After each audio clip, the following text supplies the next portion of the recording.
the entire story of Greek mythology. Hey guys. Tonight we're going to drift back a little further than usual. Well, actually, a lot further. We aren't talking about sickly Victorian princes or medieval kings with questionable decision-making skills tonight. We're going right back to the beginning. Or at least, what the ancient Greeks decided was the beginning, which is honestly just as messy and confusing as real history, but with more unpredictable weather phenomena involved. So, dim the lights down low. Maybe grab that lukewarm chamomile tea you forgot about on your nightstand. Get yourself settled under the blankets. Make sure your pillows are arranged in that highly specific way that actually supports your neck for once. And let's just float through the absolute chaotic family tree that is Greek mythology. It's a very long story, full of people making the same terrible choices over and over again for eternity, which is comforting in a way. Nothing ever really changes. It's just a massive, divine soap opera where nobody ever learns anything, and the consequences usually involve being turned into a shrub or a constellation. So just close your eyes, and let's start with nothing. In the beginning, there was chaos, which is a pretty solid way to start anything, really. It wasn't chaos in the sense of a messy room or a particularly disorganized Black Friday sale. It was just a yawning void. Nothingness. A gap. Nobody knows why there was a gap, nobody knows. It was just there, hanging out, doing absolutely nothing, which sounds pretty relaxing if we're being honest. But nature, even divine primordial nature, abhors a vacuum. So, out of this yawning void, things just started popping into existence because they felt like it. The first one was Gaia, the Earth. She's pretty important, obviously. She's the solid foundation, the big mother figure that everyone eventually has issues with. She just appeared, broad-bosomed and ready to be the stage for incredible amounts of drama. Then came Tartarus, which is basically the basement of the universe. The really deep, dark basement where you throw things you never want to see again. And then, just to make things complicated immediately, Eros showed up. Love. Or rather, the primordial force of procreation and attraction, ensuring that this nice quiet void wouldn't stay quiet for very long at all. Chaos, feeling a bit left out perhaps, decided to produce some offspring of its own. It birthed Erebus, which is darkness, and Nyx, the night. So now we have Earth, a basement, love, darkness, and night. It's already sounding like a mediocre goth poetry reading. Nyx and Erebus, naturally, got together because the dating pool was incredibly limited at this point. They produced ether, the bright upper atmosphere, and Hemera, the day. So now the lights are on, and everyone can see what a mess they're about to make. Meanwhile, Gaia was getting a bit lonely just being a giant landmass floating in nothingness. So, without any help from Eros, she just sort of decided to do it. She bore a son. She created Uranus, the starry heaven, to cover her on all sides. It seemed like a practical choice at the time. A nice ceiling for the world. She also created the mountains and the sea, Pontus, just to round things out. But her main relationship was with her son Uranus. Yes, this is the first marital arrangement in existence, and it's already deeply questionable by modern standards. But there were no HR departments in the primordial void, so they just went with it. Gaia and Uranus became the ultimate power couple of the early universe. And like many power couples, their home life was an absolute disaster. They started having children. A lot of children. And these weren't cute little cherubs. These were terrifying elemental beings. First, they had the 12 Titans. These guys were big, powerful, and generally represented high-level concepts. There was Oceanus, the river that encircled the world, and his sister-wife Tethys. There was Hyperion, the original sun guy, and his sister-wife, Thea. There was Mnemosyne, who was memory. There was Themis, who represented divine law and order, which is ironic considering her family. There were others too. Ceus and Crius, who nobody really remembers much about. Phoebe, another moon-related one. And then the youngest two, who are the most important for our purposes, Iapetus, and finally, the baby of the family, Cronus. Remember Cronus. He's going to be a major problem very soon. So, 12 Titans. A decent-sized brood. But Gaia wasn't done. Next, she gave birth to the Cyclopes. You know them, Brontes, Steripes, and Argesh. Thunder, lightning, and bright. They were skilled craftsmen, but they only had one eye right in the middle of their foreheads. Very practical for focusing on detail work, one assumes, but probably not winning any beauty contests. And then, things got really weird. Gaia gave birth to the Centimanes. 3 of them, Cottus, Briareus, and Gyges. These guys were just excessive. Each of them had 50 heads and 100 hands springing from their shoulders. You have to wonder about the biomechanics of that. Trying to coordinate 100 hands just to make breakfast seems like a logistical nightmare, let alone trying to find 50 hats that match. Now, here is where the first major domestic dispute in history begins. Uranus, the Sky Father, took one look at his children, particularly the one-eyed ones and the 100-handed ones, and decided he hated them. He was horrified. They were ugly, they were loud, and they just didn't fit the aesthetic he was going for with the whole starry heaven vibe. So, being a terribly abusive father, Uranus decided to deal with the problem in the worst way possible. As soon as Gaia would give birth to one of these monsters, Uranus would push it right back inside her. He stuffed them back into the earth, deep underground, into Tartarus, so they wouldn't see the light of day. The entire story of Greek mythology. Hey guys. Tonight we're going to drift back a little further than usual. Well, actually, a lot further.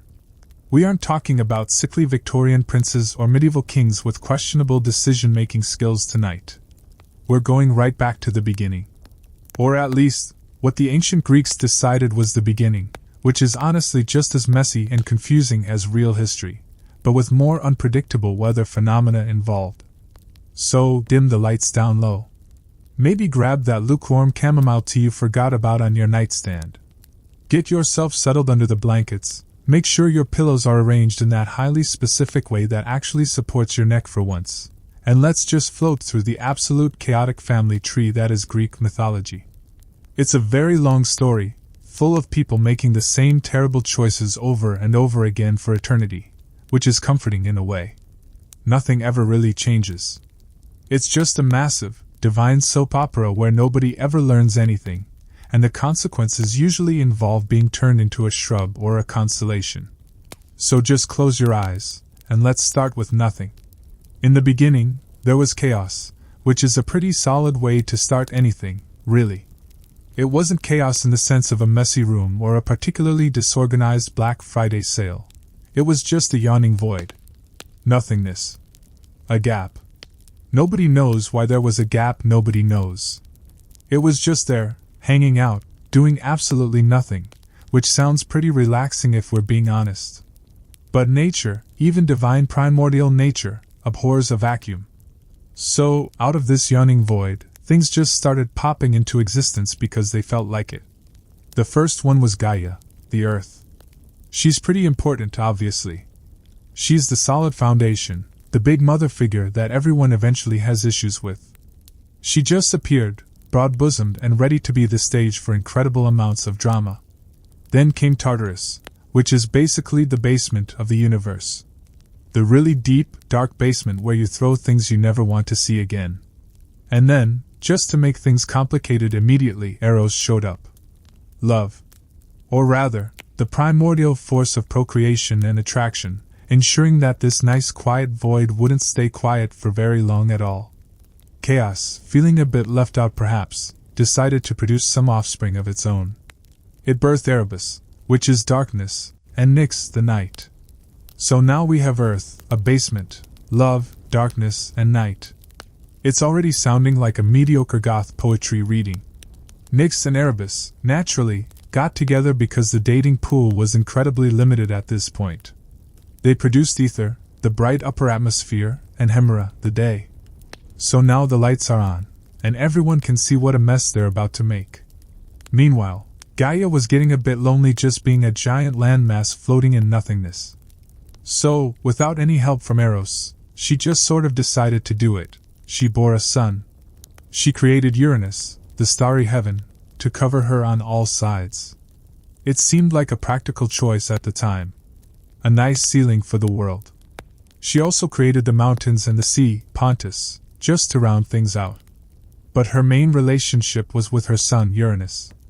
Yes, this is the first marital arrangement in existence, and it's already deeply questionable by modern standards. But there were no HR departments in the primordial void, so they just went with it. Gaia and Uranus became the ultimate power couple of the early universe. And like many power couples, their home life was an absolute disaster. They started having children. A lot of children. And these weren't cute little cherubs. These were terrifying elemental beings.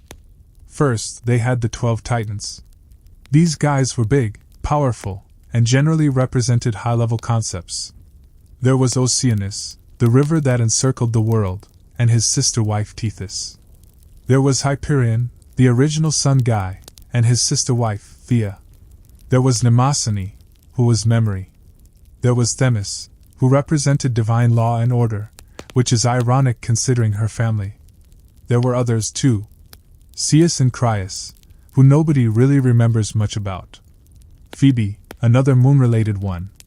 And then the youngest two, who are the most important for our purposes, Iapetus, and finally, the baby of the family, Cronus. Remember Cronus. He's going to be a major problem very soon. So, 12 Titans. A decent-sized brood. But Gaia wasn't done. Next, she gave birth to the Cyclopes. You know them, Brontes, Steripes, and Argesh. Thunder, lightning, and bright. They were skilled craftsmen, but they only had one eye right in the middle of their foreheads. Very practical for focusing on detail work, one assumes, but probably not winning any beauty contests. And then, things got really weird. Gaia gave birth to the Centimanes.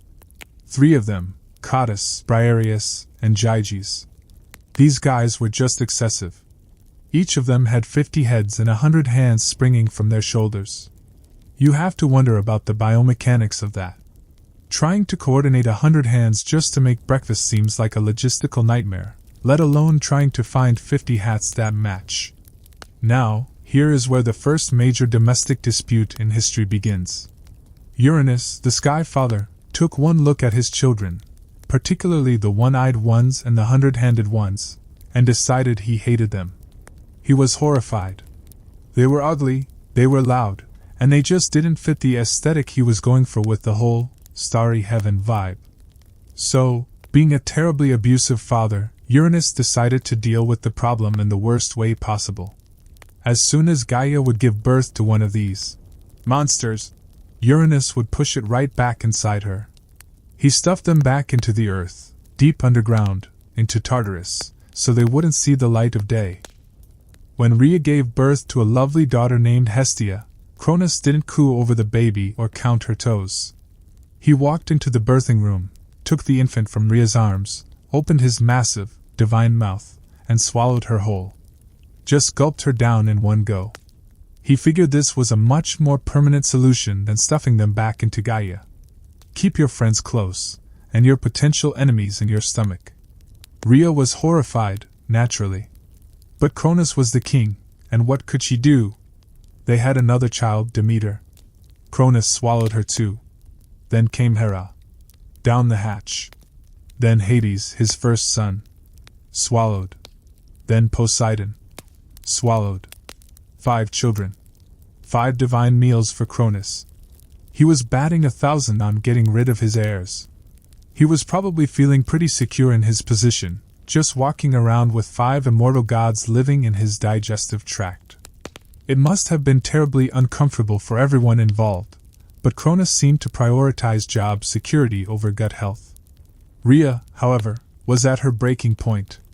She was grieving, furious, and desperate. She was pregnant for the 6th time, and she knew she couldn't let this baby suffer the same fate as the others. She needed a plan. And like her mother Gaia before her, she decided it was time to trick her husband. History was about to repeat itself, which, as I mentioned, is the only thing that ever happens in these stories. We just keep going around in circles of divine dysfunction. The entire story of Greek mythology. So, we left Rhea in a pretty terrible state. Her husband, Cronus, was currently treating their children like appetizers, and she was pregnant with her sixth child.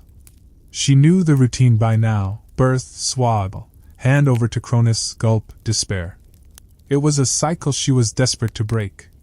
She decided to ask for advice from the only people who had managed to screw up a family dynamic as badly as she had: her parents, Gaia and Uranus. It's a bit ironic asking Uranus for parenting advice given he was the one who started the whole stuffing kids in the basement trend, but beggars can't be choosers. They told her to go to Crete. Crete is a lovely island. Great food, nice beaches, and apparently, excellent caves for hiding divine infants. So, Rhea slipped away to Crete and gave birth to her youngest son, Zeus, in a cave on Mount Ida. She left the baby there in the care of some nymphs and a goat named Amalthea, which we'll get to in a moment. But Rhea still had to deal with Cronus. He was expecting a baby, and Cronus was very punctual about his meals. So Rhea did something that is both genius and incredibly stupid, depending on how you look at it. She found a large stone. Just a regular, smooth rock. She wrapped it up in swaddling clothes, blankets, little booties, the whole works, and carried it back to Mount Othrys. She walked up to Cronus, acting all sad and resigned, and held out the bundle. "Here you go, dear," she probably mumbled. "Here is your son." Now you have to wonder about Cronus here. He's a titan. He's the king of the universe. You'd think he'd have some level of perception. Maybe you noticed that this baby was exceptionally heavy, or that it didn't move, or that it felt remarkably like granite. But no. Cronus didn't even check under the blanket. He just opened his mouth and swallowed the stone whole. He sat back, probably patted his stomach, and thought, "Crisis averted. I am a genius." Meanwhile, baby Zeus was having a surprisingly decent childhood in that cave in Crete. He was being raised by nymphs, which is usually a good time. He was fed on honey and milk from the goat Amalthea. In fact, Zeus was a bit of a rough kid.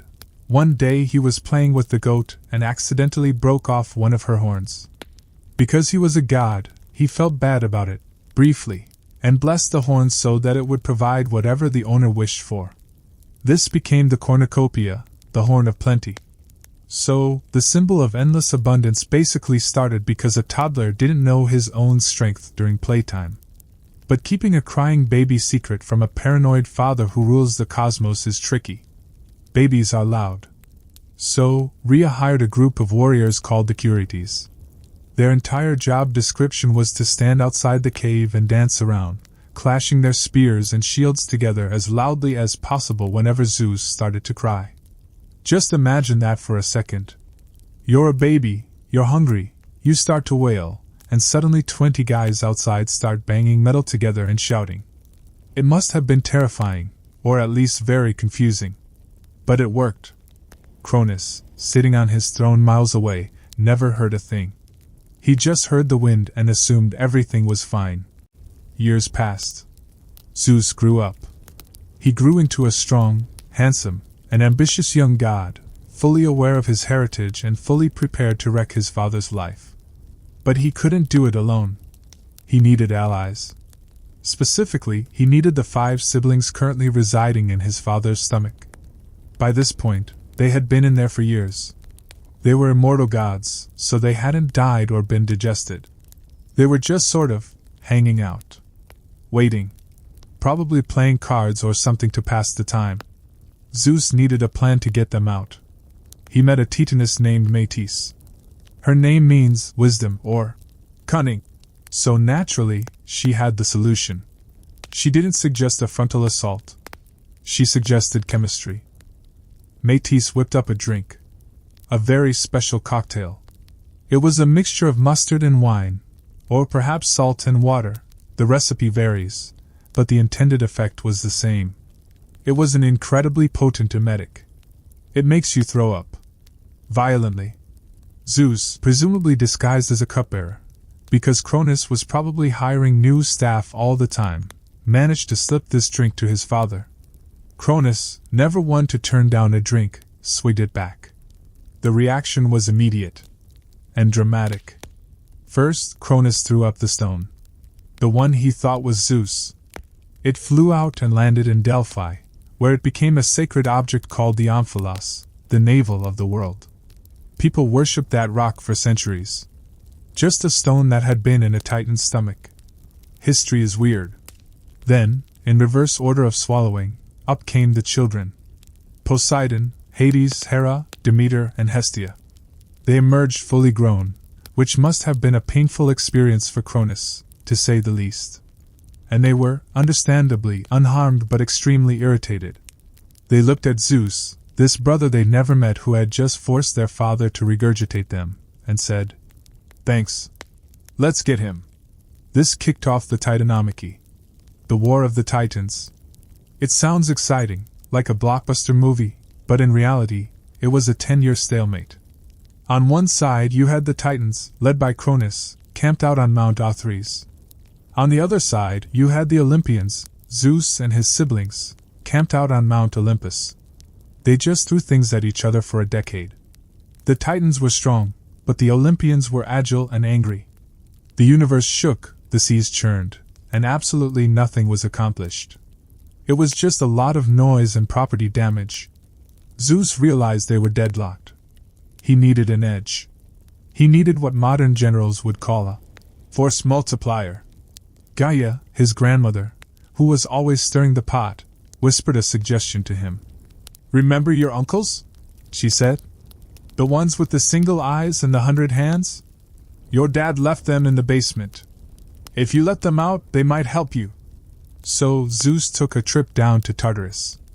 He found the jailer, a dragon named Camp, killed her, and released the Cyclopes and the Centimanes. He sat them down, gave them some nectar and ambrosia, divine food to get their strength back, and said, "Look, our dad is terrible.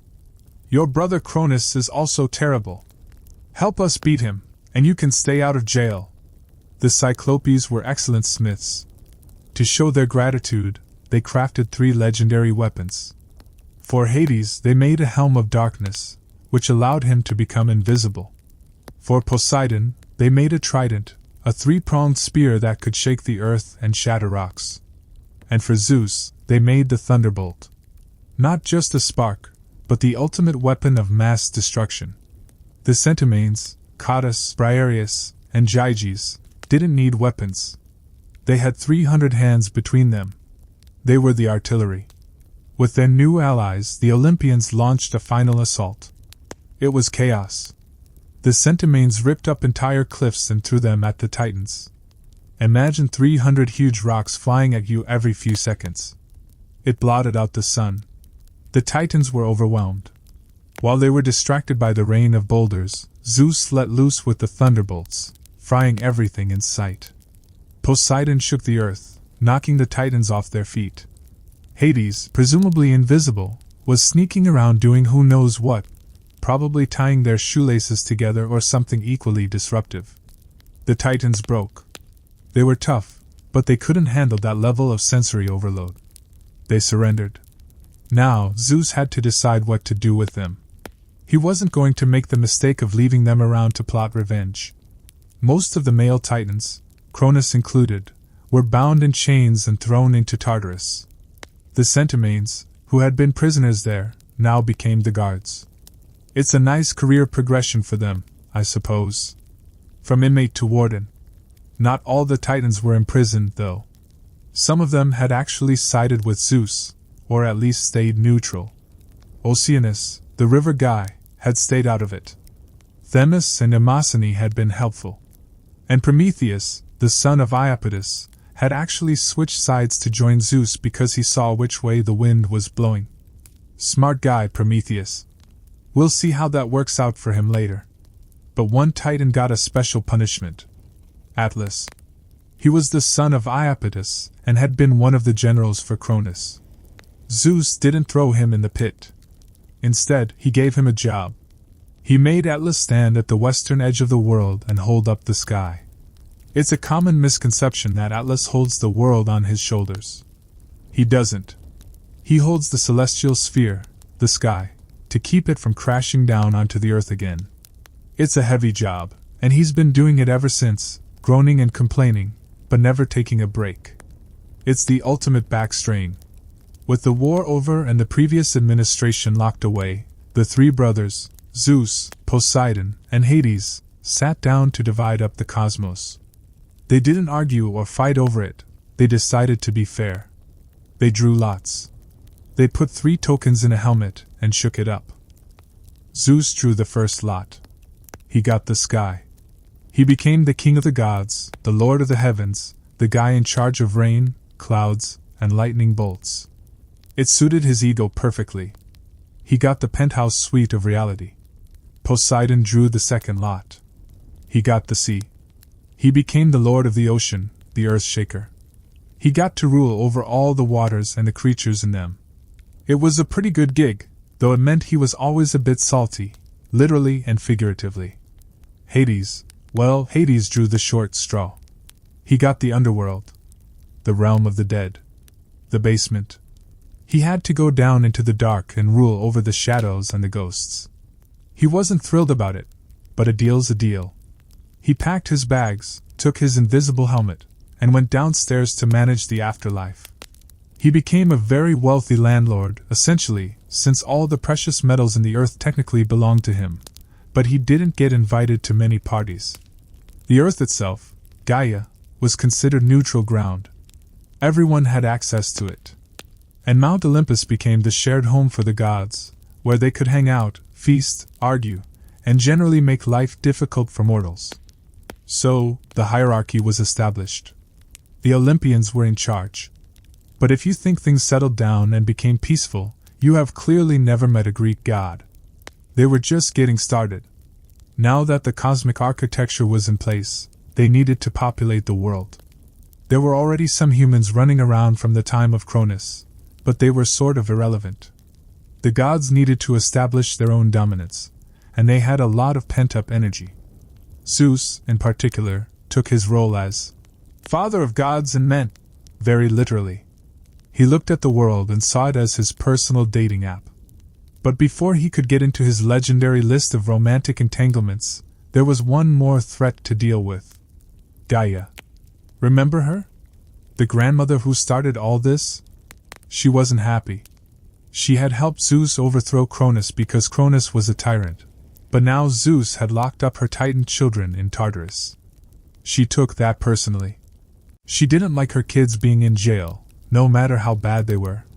So, Gaia decided to produce one last monster to teach Zeus a lesson. She slept with Tartarus, yes, the pit itself, which is physically confusing, but let's move past it. And she gave birth to Typhon. Typhon was a lot. He wasn't just a giant, he was a catastrophe. He was so tall his head brushed the stars. He had 100 dragon heads sprouting from his shoulders, each one making a different animal noise, barking, hissing, roaring bull noises. His legs were coils of vipers. He had wings that blotted out the sun. He was essentially a walking nightmare designed to destroy the Olympic order. When Typhon showed up at the gates of Olympus, the gods panicked. They did exactly what you would expect brave, all-powerful deities to do. They ran away.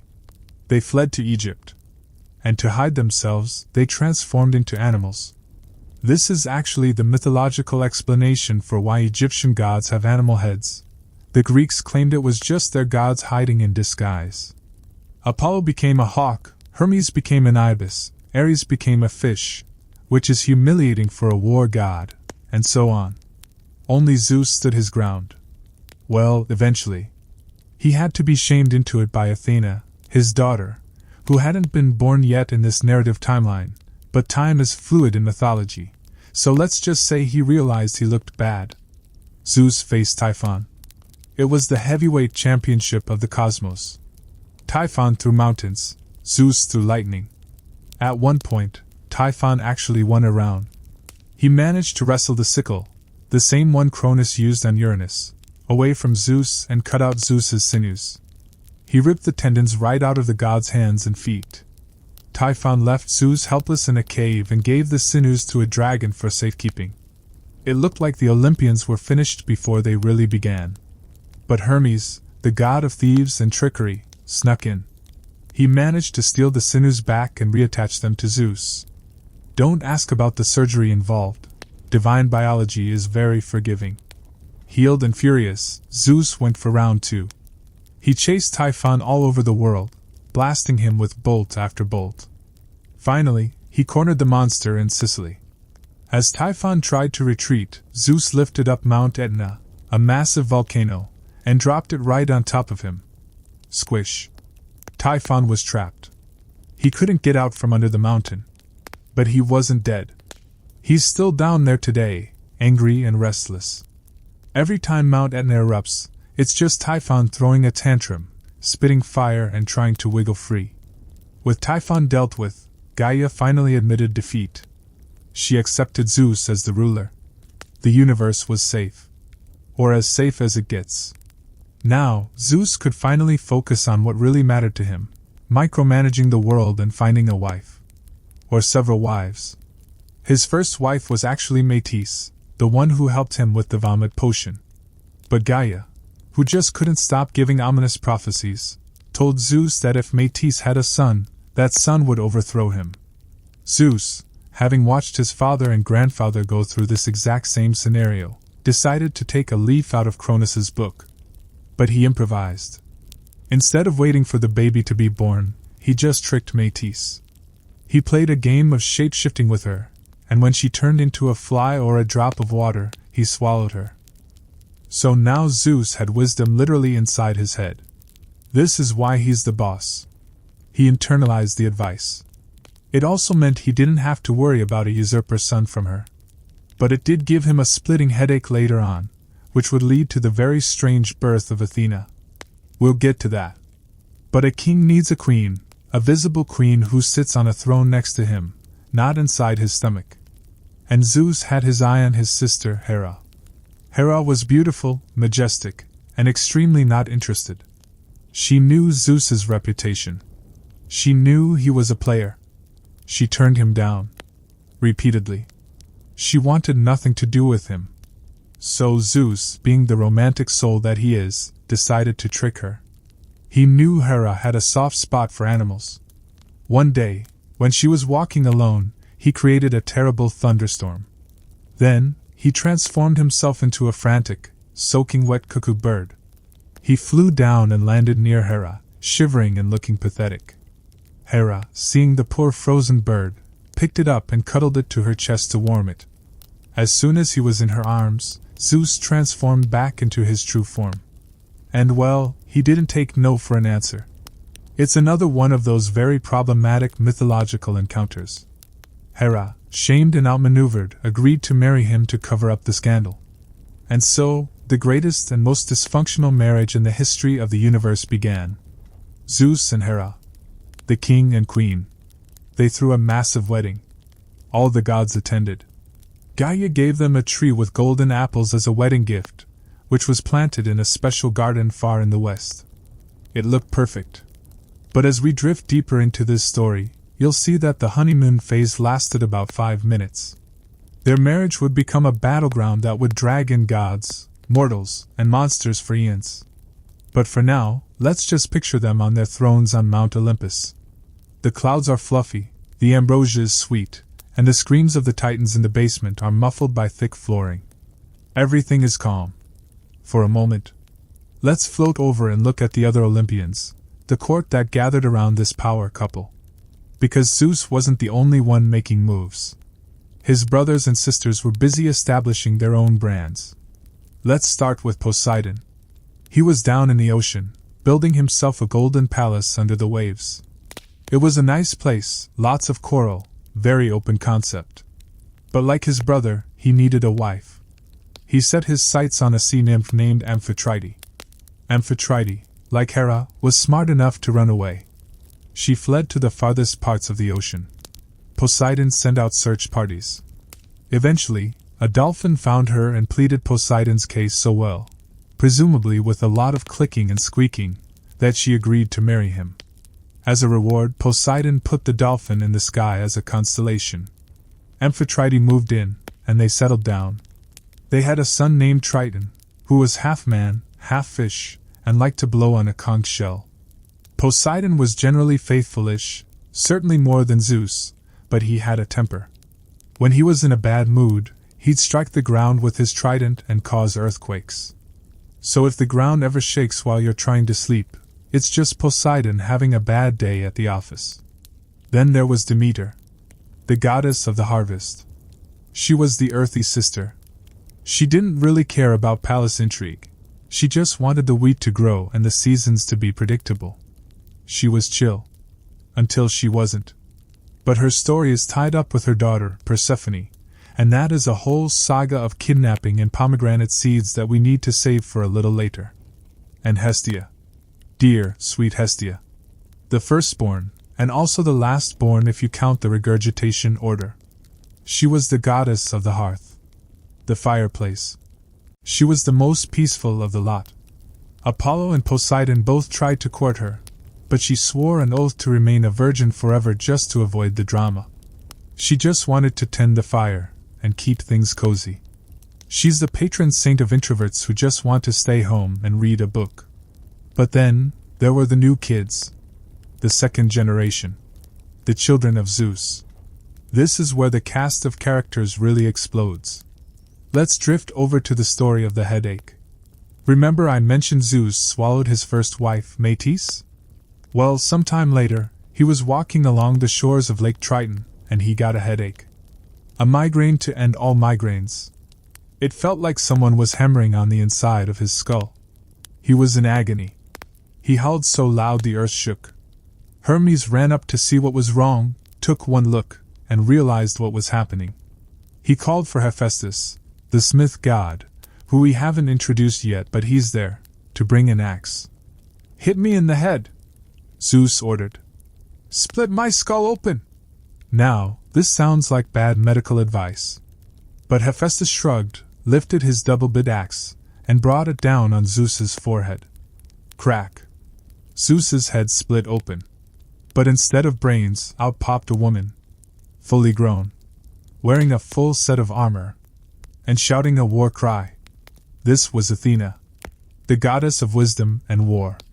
She had been growing inside Zeus's head this whole time, absorbing all that wisdom from Metis. She stepped out, shook her spear, and Zeus was immediately fine. The wound healed up, and he looked at her with immense pride. "That's my girl," he thought. She became his favorite child instantly. No diapers, no crying, just straight to being a warrior goddess. Efficient. Athena was cool, logical, and strategic. She represented the smart side of war. Tactics, planning, discipline. Not the messy blood and guts part. She was the gray-eyed goddess, the protector of cities.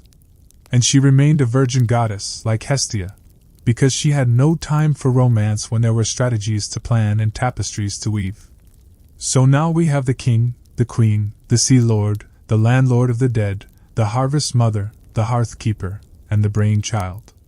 It's quite a lineup. But we're missing a few key players. We're missing the party guy, the messenger, the hunter, and the one nobody liked. Let's float on to the next births, which were, surprisingly, a bit more traditional. Well, as traditional as it gets for this family. Zeus and Hera, in their brief moments of not hating each other, had children. One of them was Ares, the god of war. But not the smart war like Athena. Ares was the god of bloodlust. The god of running into battle screaming and hitting things. He was a lot. He was handsome, but he was also violent, whiny, and generally disliked by almost everyone. Even Zeus told him to his face, "I hate you the most of all the gods living on Olympus." Which is a harsh thing to hear from your dad, but Ares was kind of a bully. He was constantly starting fights and then coming home crying when he got hurt. He's basically the divine embodiment of road rage. Then there was Hephaestus. We met him with the axe earlier. He was the god of fire and the forge. But his origin is disputed. Some say he was Zeus and Hera's son. Others say Hera produced him all by herself, just to prove she could do it without Zeus, kind of a retaliation for the whole Athena popping out of the head thing. But there was a problem. When Hephaestus was born, he was shriveled and ugly. Hera, who was very vain and wanted a perfect Gerber baby, was disgusted. She looked at her newborn son, picked him up, and threw him off Mount Olympus. just yeeted him off the mountain. He fell for an entire day. He landed in the ocean, where he was rescued by sea nymphs, Thetis and Eurynomy. They raised him in an underwater cave. The fall had left him lame. His legs were shriveled and he walked with a limp forever after. But he had magic in his hands. He could build anything. Jewelry, automatons, weapons, thrones. He grew up in the deep, nursing a grudge against his mother, crafting beautiful things in the dark. He was the only Olympian who actually had a job. Everyone else just sort of ruled. Hephaestus worked. He sweated. He built things. He was the blue-collar god. And eventually, he would send a gift back to Olympus that would make things very interesting for his mother. But that's a story for another moment. Let's just take a breath here. We have a lot of gods on the board now. The family tree is branching out in all directions, tangled like a ball of yarn that a cat has been playing with for a century. The stage is set. The cosmos is divided. The major players have their powers. And humanity? Well, humanity is still down there somewhere, probably shivering in caves, waiting for someone to give them fire. That's where we're going next. To the guy who cared too much. Prometheus. And the box that ruined everything. So, adjust your blanket. Let the image of a baby goddess jumping out of a head fade from your mind. It's all just ancient history. Quiet, chaotic, and drifting into the past. The entire story of Greek mythology. So, we have the gods sitting comfortably on Mount Olympus, drinking nectar, arguing about seating arrangements, and occasionally throwing family members off cliffs. But the world below was still a bit empty. It needed something to rule over. You can't really be a king of gods and men if there aren't any men. This is where Prometheus comes back into the picture. Remember him? The smart titan. The one who sided with Zeus during the war because he saw the writing on the wall. He was distinct from his relatives because he actually had a bit of empathy. He wasn't just a force of nature, he was a thinker. His name literally means forethought. He thinks ahead. His brother, on the other hand, was named Epimetheus, which means afterthought. You can imagine their dynamic. Prometheus was the guy with the spreadsheet and the 5-year plan. Epimetheus was the guy who forgot his keys and locked himself out of the house every Tuesday. Zeus gave these two brothers a job. He told them to populate the earth with creatures and to distribute various gifts and powers to them so they could survive. Epimetheus, being eager and not very bright, said, "I'll do it. Let me hand out the traits." Prometheus, probably sighing, agreed to let him do the distribution, planning to inspect the work later. So Epimetheus went down and started handing out the good stuff. He gave fur to the bears to keep them warm. He gave speed to the gazelles. He gave claws to the lions, wings to the birds, and hard shells to the turtles. He was having a great time, just tossing out survival traits like candy at a parade. But because he was an afterthought, he didn't budget. He ran out of gifts.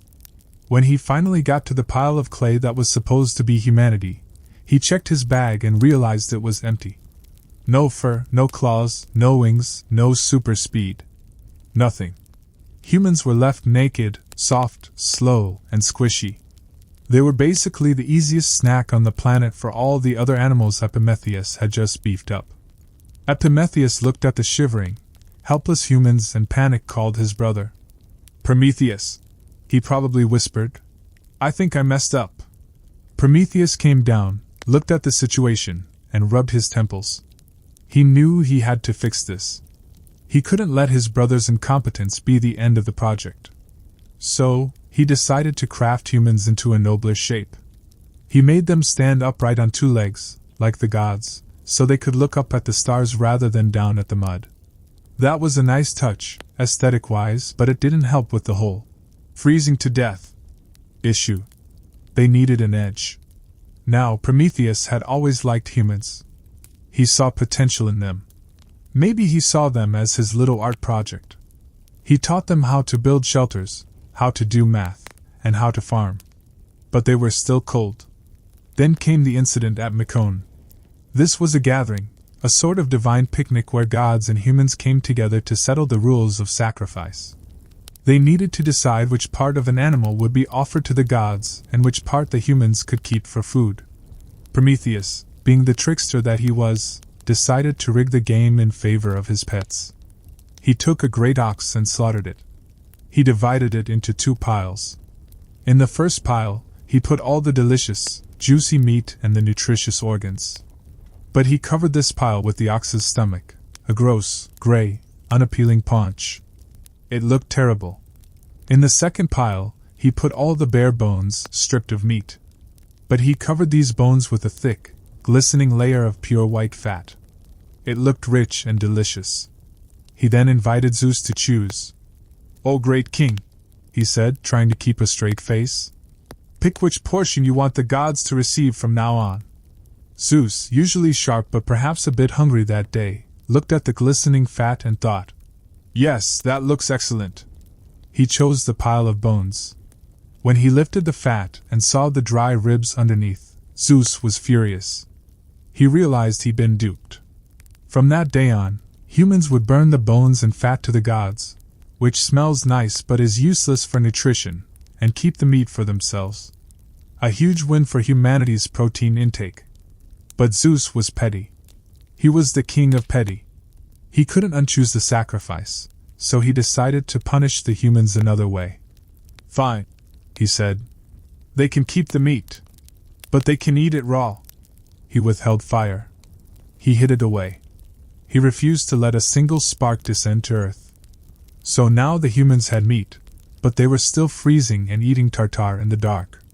Prometheus couldn't stand it. He knew that without fire, civilization couldn't happen. No pottery, no metalworking, no warm hearths. So, he pulled off the greatest heist in mythology. He grabbed a giant stalk of fennel. Fennel stalks are pithy inside, so they burn slowly like a coal. He snuck up to Mount Olympus, or perhaps to the chariot of the sun itself, and lit the tip of the fennel stalk. He cupped his hand around the ember and crept back down to earth. He went from cave to cave, lighting fires for the shivering humans. Suddenly, the world lit up. Smoke curled from chimneys. The smell of cooked food drifted up to Olympus. Zeus looked down and saw the twinkling lights of campfires. He smelled the barbecue. And he lost his mind. He knew exactly who was responsible. He ordered his guards, Kratos, strength, and Bia, force, to arrest Prometheus. He also called up Hephaestus, who was reluctant because Prometheus was his kin, but he had to follow orders. They dragged Prometheus to the Caucasus Mountains, way out in the middle of nowhere. Hephaestus forged unbreakable chains and shackled Prometheus to a high rock face. But simply being chained up wasn't enough for Zeus. He wanted torture. So, he sent an eagle. A giant eagle, sometimes called the Hound of Zeus. Every day, the eagle would fly down, land on Prometheus's chest, and tear out his liver. It was excruciating. But because Prometheus was immortal, he couldn't die. During the night, while the eagle slept, his liver would regenerate.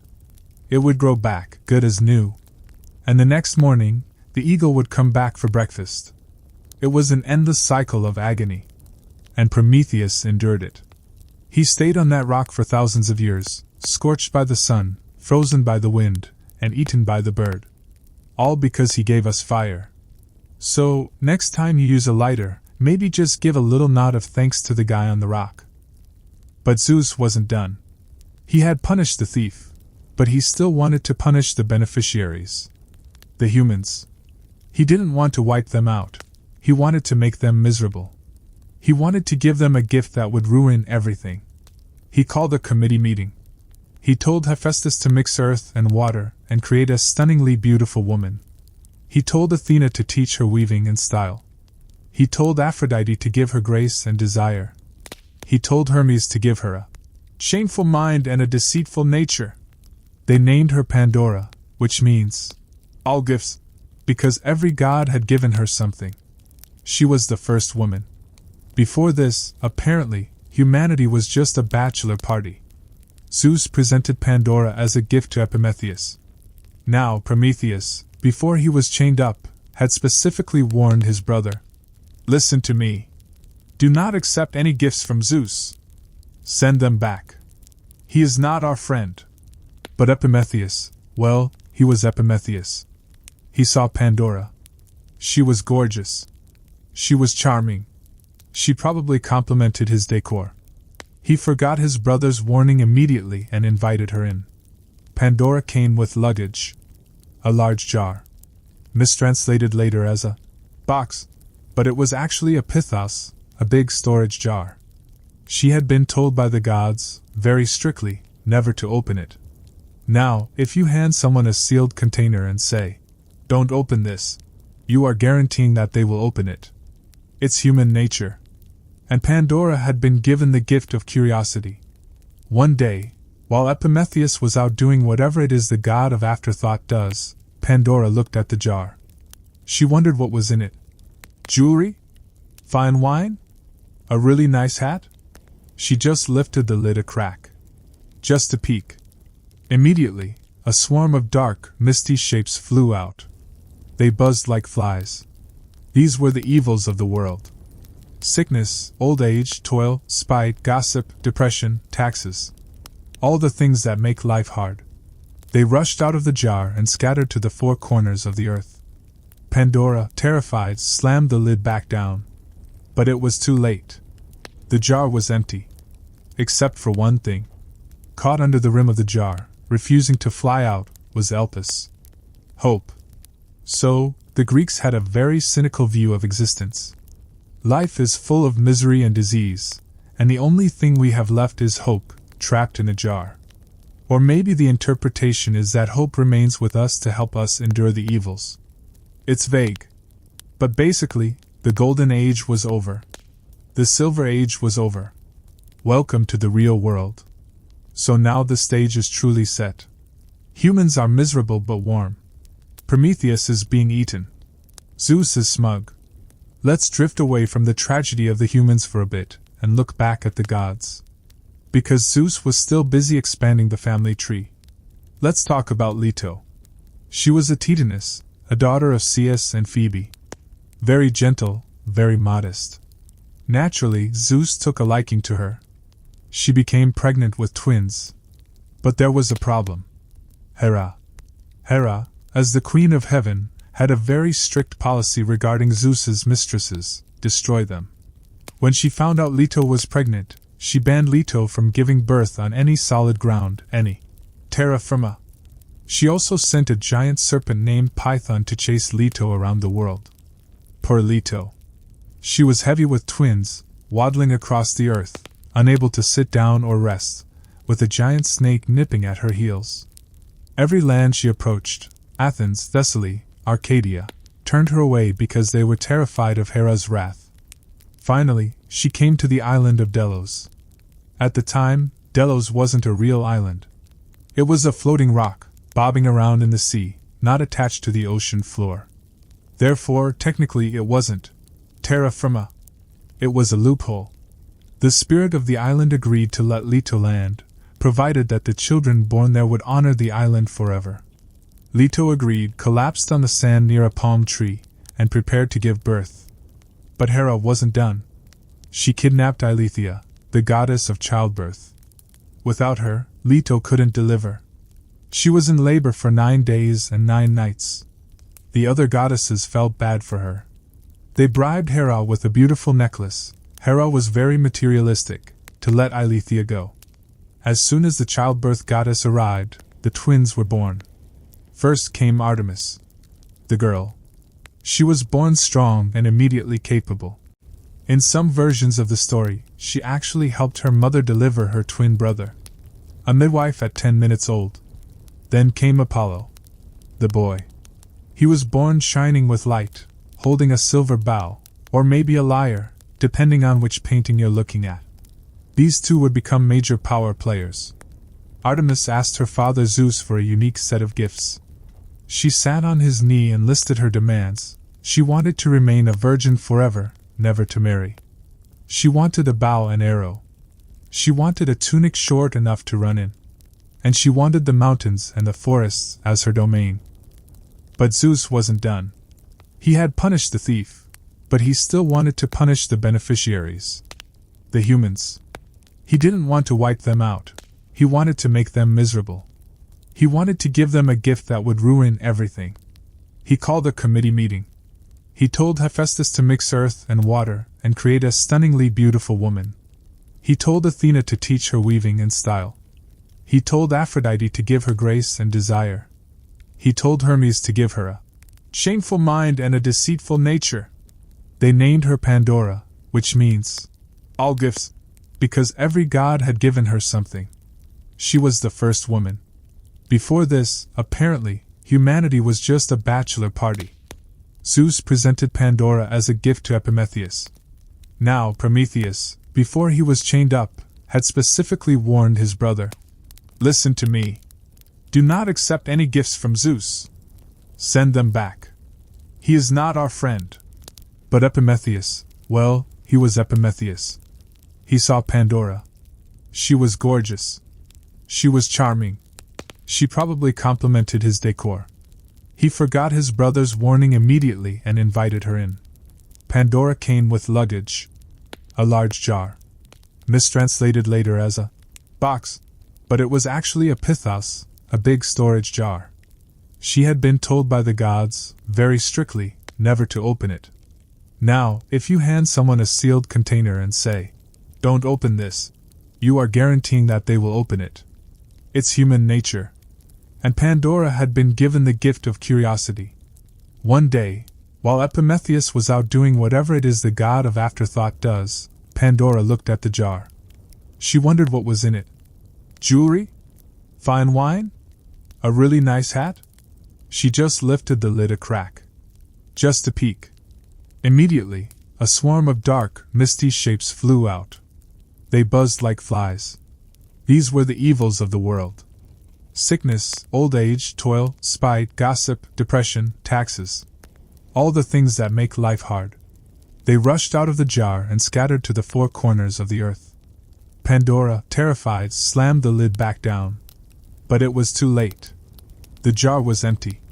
Except for one thing. Caught under the rim of the jar, refusing to fly out, was Elpis. Hope. So, the Greeks had a very cynical view of existence. Life is full of misery and disease, and the only thing we have left is hope, trapped in a jar. Or maybe the interpretation is that hope remains with us to help us endure the evils. It's vague. But basically, the Golden Age was over. The Silver Age was over. Welcome to the real world. So now the stage is truly set. Humans are miserable but warm. Prometheus is being eaten. Zeus is smug. Let's drift away from the tragedy of the humans for a bit, and look back at the gods. Because Zeus was still busy expanding the family tree. Let's talk about Leto. She was a Titaness, a daughter of Ceus and Phoebe. Very gentle, very modest. Naturally, Zeus took a liking to her. She became pregnant with twins. But there was a problem. Hera, as the Queen of Heaven, had a very strict policy regarding Zeus's mistresses: destroy them. When she found out Leto was pregnant, she banned Leto from giving birth on any solid ground, any terra firma. She also sent a giant serpent named Python to chase Leto around the world. Poor Leto. She was heavy with twins, waddling across the earth, unable to sit down or rest, with a giant snake nipping at her heels. Every land she approached, Athens, Thessaly, Arcadia, turned her away because they were terrified of Hera's wrath. Finally, she came to the island of Delos. At the time, Delos wasn't a real island. It was a floating rock, bobbing around in the sea, not attached to the ocean floor. Therefore, technically it wasn't terra firma. It was a loophole. The spirit of the island agreed to let Leto land, provided that the children born there would honor the island forever. Leto agreed, collapsed on the sand near a palm tree, and prepared to give birth. But Hera wasn't done. She kidnapped Eileithyia, the goddess of childbirth. Without her, Leto couldn't deliver. She was in labor for 9 days and 9 nights. The other goddesses felt bad for her. They bribed Hera with a beautiful necklace. Hera was very materialistic, to let Eileithyia go. As soon as the childbirth goddess arrived, the twins were born. First came Artemis, the girl. She was born strong and immediately capable. In some versions of the story, she actually helped her mother deliver her twin brother, a midwife at 10 minutes old. Then came Apollo, the boy. He was born shining with light, holding a silver bow, or maybe a lyre, depending on which painting you're looking at. These two would become major power players. Artemis asked her father Zeus for a unique set of gifts. She sat on his knee and listed her demands. She wanted to remain a virgin forever, never to marry. She wanted a bow and arrow. She wanted a tunic short enough to run in. And she wanted the mountains and the forests as her domain. Let's take a pause here, too. We've covered the creation of man, the theft of fire, the opening of the box, the birth of the twins, and the most scandalous affair in history. The world is full, the gods are active, and trouble is brewing everywhere. But there's one god we haven't spent much time with. The one with the winged sandals. The one who crosses boundaries. The one who was stealing cows when he was 1 day old. Hermes. We'll float over to his crib in the next part. So just relax, let the image of a golden net fade away, and prepare for some divine mischief. The entire story of Greek mythology. So, we promise to visit the nursery of the most precocious infant in history. Hermes. If you thought Apollo killing a giant snake as a child was impressive, wait until you meet Hermes. He was the son of Zeus, obviously, and a nymph named Maia. Maia was a very shy, reclusive type. She lived in a deep cave on Mount Cyllene, trying to stay out of the drama. She wanted a quiet life. She did not get a quiet life. She gave birth to Hermes at dawn. By mid-morning, he was already bored. He wriggled out of his swaddling clothes while his mother was asleep, which is every parent's nightmare, and toddled out of the cave to see what the world had to offer. The first thing he found was a tortoise. A nice, slow-moving tortoise just minding its own business, eating some grass. Hermes, being a divine genius and also a bit of a sociopath, looked at the animal and thought, I can make an instrument out of that. So, he scooped up the tortoise, cleaned it out, we'll skip the messy details, and stretched ox hide over the shell. He attached 2 horns and a crossbar, strung it with sheep gut, and strummed it. It was the first lyre. He invented music before lunch. But music makes you hungry. Hermes realized he wanted meat. And he knew exactly where to get it. He knew his half-brother Apollo kept a herd of very fancy, very sacred cattle in Pieria. So, this day-old baby traveled all the way to Pieria. He found the cows. He separated 50 of the best ones from the herd. But Hermes was the god of trickery, remember? He didn't just drive them away. He knew Apollo was an expert tracker. So, Hermes did something that sounds like it belongs in a Saturday morning cartoon. He made the cows walk backward. He drove them in reverse.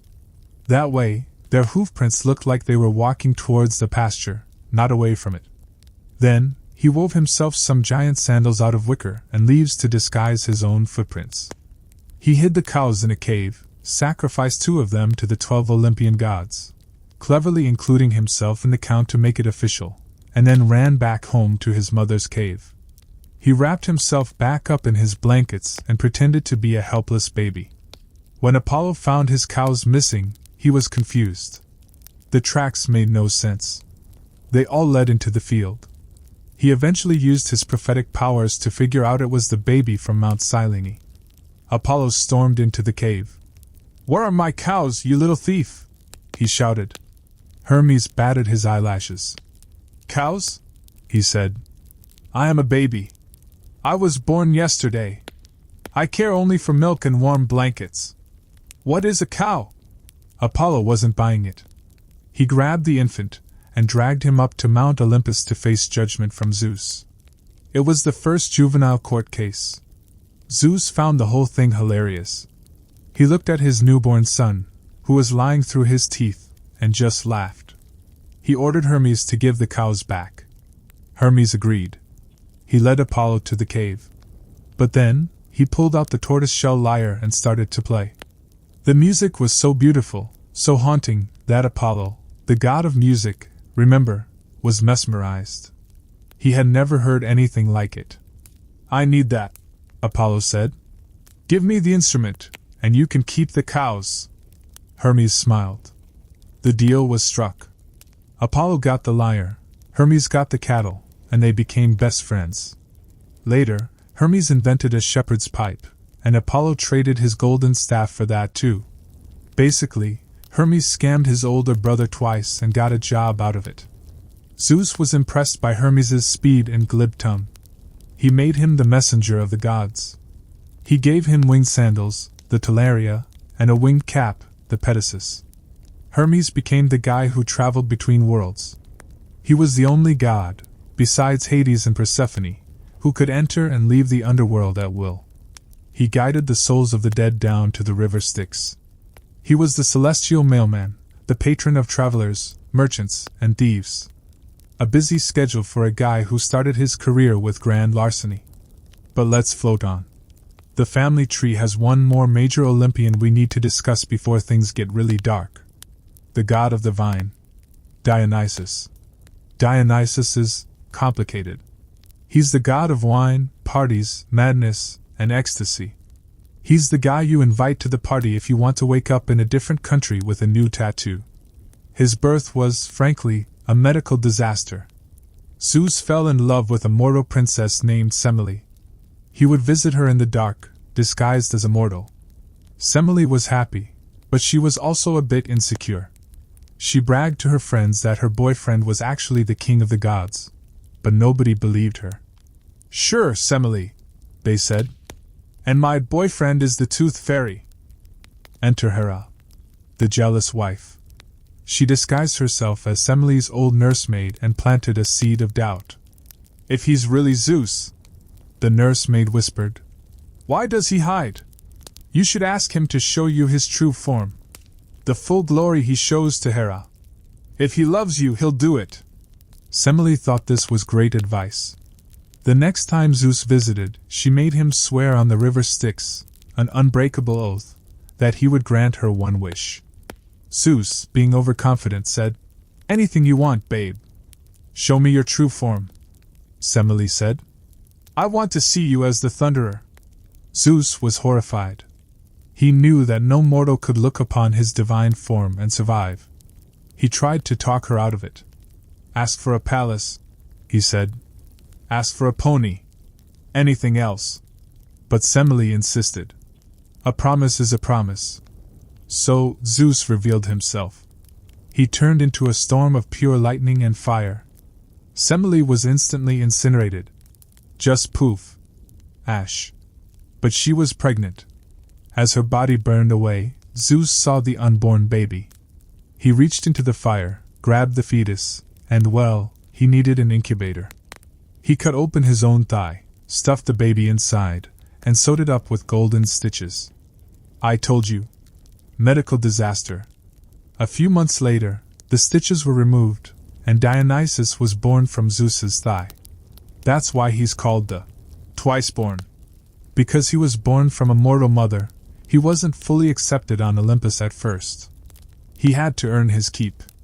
He wandered the world, discovering how to make wine from grapes. He traveled to India and back, gathering a cult of followers. These followers were the Maenads. Wild women who would run into the mountains, drink wine, dance until they passed out, and occasionally tear animals apart with their bare hands in a frenzy. It was a very intense club. Dionysus was a god you didn't want to disrespect. There's a story about some pirates who found him on a beach. He looked like a rich, handsome youth, so they kidnapped him, thinking they could ransom him for gold. They dragged him onto their ship and tried to tie him up. But the ropes just fell off his wrists. He sat there, smiling calmly. The helmsman of the ship realized something was wrong and said, "Guys, I think this is a god. We should let him go." The captain laughed and said, "Nonsense. Get back to work." Then things got weird. Wine started flowing through the deck of the ship like water. Vines of ivy and grapes sprouted from the mast and tangled the rigging. The oars turned into snakes. And Dionysus, he changed. He turned into a lion. a bear appeared in the middle of the ship. The pirates panicked. They jumped overboard into the sea. But as they hit the water, Dionysus turned them into dolphins. All except the helmsman, who had tried to warn them. He was spared. So, if you see dolphins jumping near a boat, it's just those regrets-filled pirates trying to apologize. Dionysus eventually made it to Olympus. Hestia, the nice hearth goddess we mentioned earlier, actually gave up her seat for him. She preferred sitting by the fire anyway, and she wanted to avoid the conflict. So Dionysus became the 12th Olympian, and the party was officially full. Now, the stage is set. The gods are all in place. But we have a problem. The seasons. Why do we have winter? Why does the wheat die? For this, we have to look at the one god who wasn't on Olympus. The one in the basement. Hades. Hades was lonely. He was rich, powerful, and had a very quiet kingdom, but he had no queen. He looked up through the cracks in the earth and saw Persephone. Persephone was the daughter of Demeter, the harvest goddess. She was spring personified. Flowers bloomed where she walked. She was essentially a Disney princess. Hades fell in love. But he knew Demeter would never allow her daughter to marry the Lord of the Dead. Demeter was very protective. She was a helicopter mom. So Hades went to Zeus. "Brother," he said, "I want to marry your daughter Persephone." Zeus, who never wanted to say no to anyone and hated confrontation, said, "Well, I can't give you permission because Demeter will kill me. But if you were to just take her, I might look the other way." Terrible fathering, once again. So, one day, Persephone was picking flowers in a meadow in Sicily. She wandered away from her friends to look at a particularly strange, beautiful narcissus flower. As she reached for it, the earth split open. A chariot made of black iron and drawn by black horses surged out of the ground. Hades grabbed Persephone, pulled her into the chariot, and dove back down into the darkness. The earth closed up behind them. Gone. Not a trace. Demeter heard her daughter scream. She rushed to the meadow, but there was nothing there. Just crushed flowers. She searched everywhere. She wandered the earth for 9 days and nights with flaming torches, not eating, not sleeping, not bathing. She asked everyone. Nobody wanted to tell her the truth because they were afraid of Zeus and Hades. Finally, Helios the sun god, who was the biggest gossip in mythology because he sees everything, told her. Zeus gave her to Hades. She's in the underworld. Sorry. Demeter was heartbroken. But then she got angry. She was the goddess of the harvest. If she wasn't happy, nobody was eating. She went on strike. She forbade the trees to bear fruit. She forbade the wheat to sprout. The earth went cold and gray. Famine spread across the world. Humans were starving. The sheep were dying. And most importantly to the gods, the humans stopped making sacrifices. No more burnt offerings. Zeus started to get hungry. He realized this had gone too far. He sent Hermes, the negotiator, down to the underworld to talk to Hades. "Look," Hermes said, "you have to give her back. Her mom is killing everyone." Hades, surprisingly, was reasonable. "Okay," he said. "If she wants to go, she can go." He turned to Persephone. Now, by this point, Persephone had been down there for a while. It's unclear if she actually hated it. Some versions say she was miserable. Others imply she kind of liked being the queen of the dead. It's a bit of a goth power fantasy. But there was a rule. The fates had decreed that if you ate the food of the underworld, you belonged to the underworld. You couldn't leave. Hades offered her a pomegranate. Just a piece of fruit. Persephone was hungry. She took it. She ate 6 seeds. Just 6 little red seeds. Hermes then loaded her into the chariot and drove her back up to the light. When Demeter saw her daughter, she ran to her. They hugged. The earth instantly burst into bloom. Flowers everywhere. It was spring. But then Demeter asked the question, "Did you eat anything down there?" Persephone looked at her shoes. A few seeds? Demeter's face fell. She knew the rules. Zeus had to intervene again. He brokered a compromise. Because she ate 6 seeds, Persephone would spend 6 months of the year in the underworld with her husband, ruling as the Iron Queen. During that time, Demeter would grieve. The earth would be cold and barren. That's autumn and winter. For the other 6 months, Persephone would return to her mother in the world above. Demeter would be happy. The crops would grow. That's spring and summer. And that is why we have seasons. It's essentially a custody arrangement that affects global agriculture. So now the world has a rhythm. Life and death. Bloom and decay. It's a balance. But speaking of death, we should probably talk about what the underworld actually looks like. Since we're metaphorically floating around, let's take a tour of the place where everyone ends up. It's not essentially hell, in the Christian sense. It's just the place where you go. It's a bureaucracy. First, you have the rivers. There are 5 of them. The Styx, river of hate, the Acheron, river of pain, the Lethe, river of forgetfulness, the Phlegethon, river of fire, and the Cocytus, river of wailing. Cheerful names. When you die, Hermes leads you to the bank of the Acheron. There you meet Charon, the ferryman. He's a grumpy, skeletal old guy on a skiff. He doesn't work for free.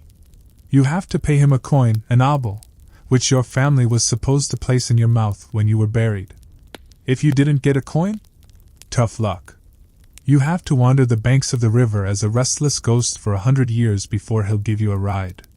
This is why proper burial was so important to the Greeks. It wasn't about respect.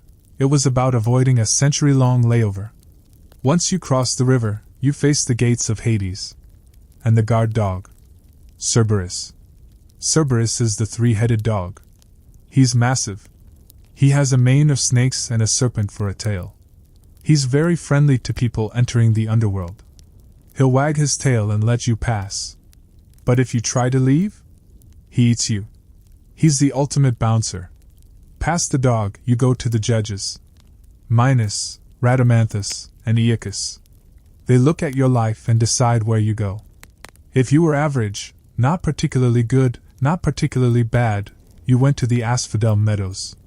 This was basically a gray, misty field where nothing happened. You just drifted around as a shade, chattering like a bat. It wasn't torture, but it wasn't fun. It was eternal boredom. Most people went here. Demeter heard her daughter scream. She rushed to the meadow, but there was nothing there. Just crushed flowers. She searched everywhere. She wandered the earth for 9 days and nights with flaming torches, not eating, not sleeping, not bathing.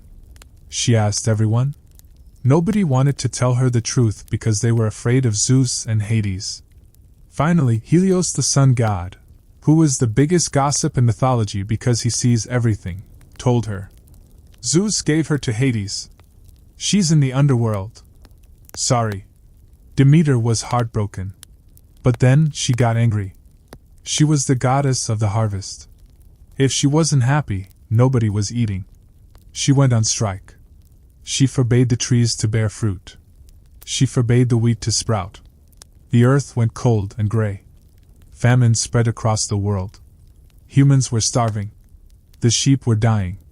And most importantly to the gods, the humans stopped making sacrifices. No more burnt offerings.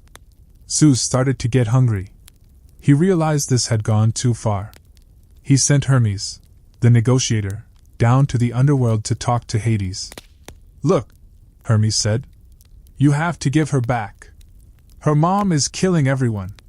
Hades, surprisingly, was reasonable. Okay, he said. If she wants to go, she can go. He turned to Persephone. Now, by this point, Persephone had been down there for a while. It's unclear if she actually hated it. Some versions say she was miserable. Others imply she kind of liked being the queen of the dead. It's a bit of a goth power fantasy. But there was a rule. The fates had decreed that if you ate the food of the underworld, you belonged to the underworld. You couldn't leave. Hades offered her a pomegranate. Just a piece of fruit. Persephone was hungry. She took it. She ate 6 seeds?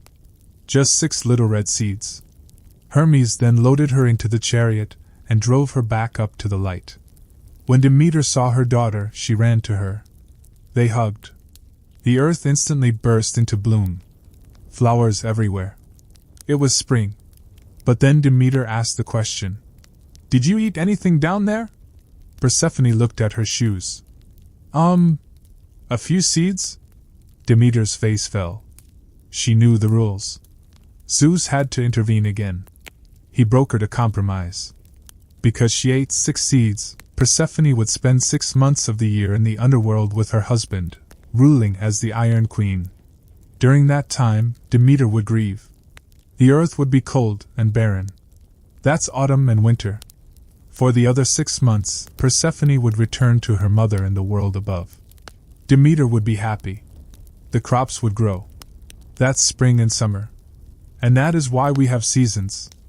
It's essentially a custody arrangement that affects global agriculture. So now the world has a rhythm. Life and death. Bloom and decay. It's a balance.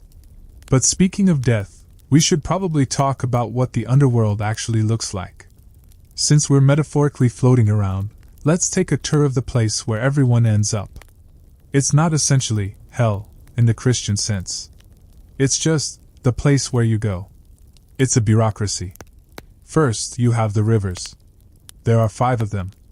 The Styx, river of hate; the Acheron, river of pain; the Lethe, river of forgetfulness; the Phlegethon, river of fire; and the Cocytus, river of wailing. Cheerful names. When you die, Hermes leads you to the bank of the Acheron. There you meet Charon, the ferryman.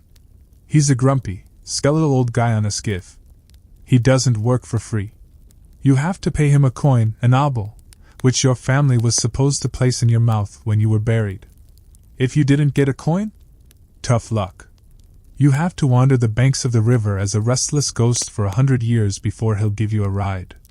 This is why proper burial was so important to the Greeks. It wasn't about respect. It was about avoiding a century-long layover. Once you cross the river, you face the gates of Hades. And the guard dog. Cerberus. Cerberus is the 3-headed dog. He's massive. He has a mane of snakes and a serpent for a tail. He's very friendly to people entering the underworld. He'll wag his tail and let you pass. But if you try to leave, he eats you. He's the ultimate bouncer. Past the dog, you go to the judges. Minos, Rhadamanthus, and Aeacus. They look at your life and decide where you go. If you were average, not particularly good, not particularly bad, you went to the Asphodel Meadows. This was basically a gray, misty field where nothing happened. You just drifted around as a shade, chattering like a bat. It wasn't torture, but it wasn't fun. It was eternal boredom. Most people went here. We're starting with Perseus. He's often considered the first of the great heroes, the prototype. He set the standard: weird conception, tragic backstory, impossible quest, magic items, and a happy ending. He's the template. It all began in the city of Argos, ruled by a king named Achilles. Achilles had a daughter named Danae, who was lovely, but Achilles wanted a son. He went to the oracle at Delphi, remember, the place with the gas-sniffing priestess, and asked if he would ever have a male heir. The oracle said, "No. But your grandson will kill you." Achilles was not thrilled with this news. He was a man who preferred to be alive. But he had a problem. He couldn't just kill his daughter, Danae, because the Furies, those vengeance spirits, would punish him for killing family. So, he decided to do the next best thing. He would ensure she never, ever met a man. He built a tower. Some say it was made of bronze, others say it was a chamber buried underground lined with bronze plates. Either way, it was a vault. He locked Danae inside. No doors, just a small window near the top for light and air. There, Achilles thought. Problem solved. No dating, no grandson, no death. But he forgot about the sky. Zeus was looking down. And as we know by now, walls mean absolutely nothing to Zeus. He saw Danae in her bronze room and decided to pay a visit. But since he couldn't walk through the locked door, he transformed himself into a shower of gold. Literal liquid gold rain poured through the window, landed in Danae's lap, and well, mythology is vague on the mechanics, but 9 months later, Perseus was born. For a while, Danae kept the baby secret. But babies cry. One day, Achilles was walking past the vault and heard the wailing. He tore the wall down and found his daughter nursing a baby boy. He was terrified. The prophecy. But he still couldn't kill them directly. So, he came up with another. I'm not technically killing you. Solution. He built a large wooden chest, put Danae and baby Perseus inside, nailed the lid shut, and threw it into the ocean.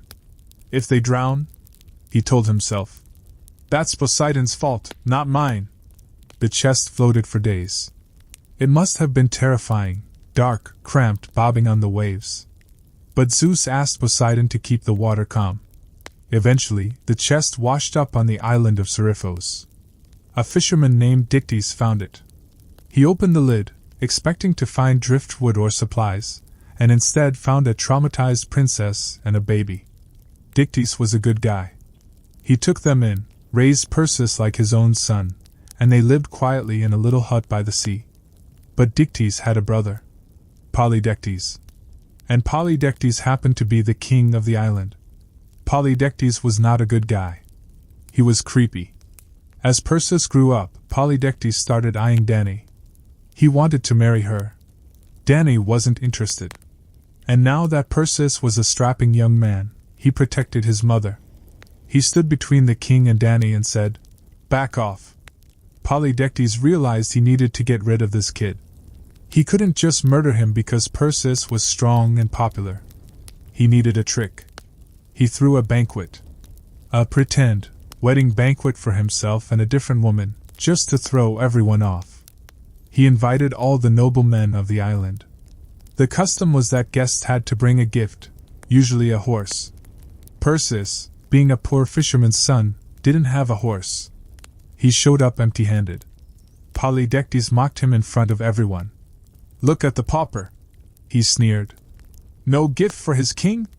Perseus, young, proud, and stupid, fell for the bait. I can bring you any gift you want, he shouted. Name it. Even the head of the Gorgon Medusa. The room went silent. Polydectes smiled. Done, he said. Bring me the head of Medusa. And don't come back until you have it. Now, Medusa was one of the 3 Gorgon sisters. And she was a nightmare. She had snakes for hair, brass claws, and a face so horrifying that if you looked at her, you turned to stone instantly. Basically, it was a suicide mission. Perseus walked out of the banquet thinking, I have made a huge mistake. He went to the cliffs to sulk. But the gods were watching. Hermes and Athena floated down. They liked Perseus. He was their half-brother, after all, and they hated Medusa. Athena had a personal grudge against her involving a desecrated temple. We'll help you, they said.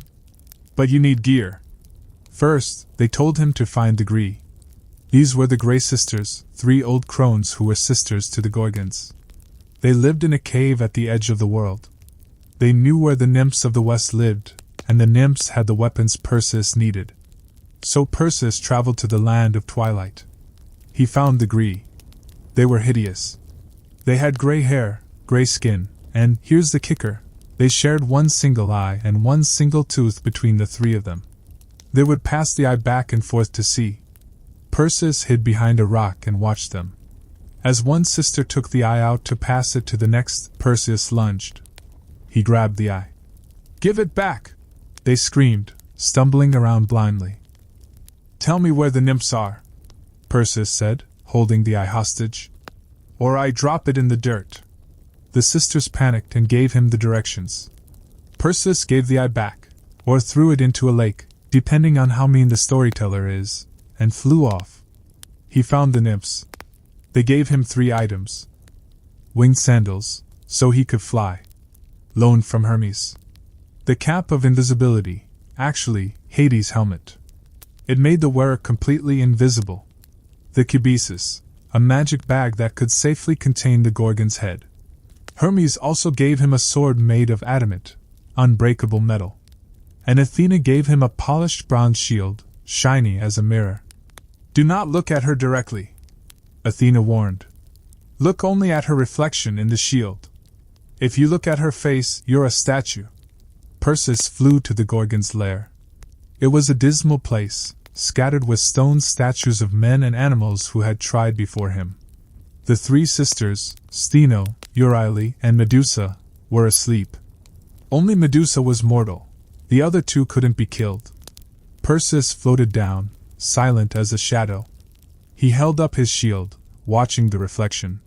He saw the snakes writhing on Medusa's sleeping head. He lined up the shot in the mirror. He raised the adamant sword.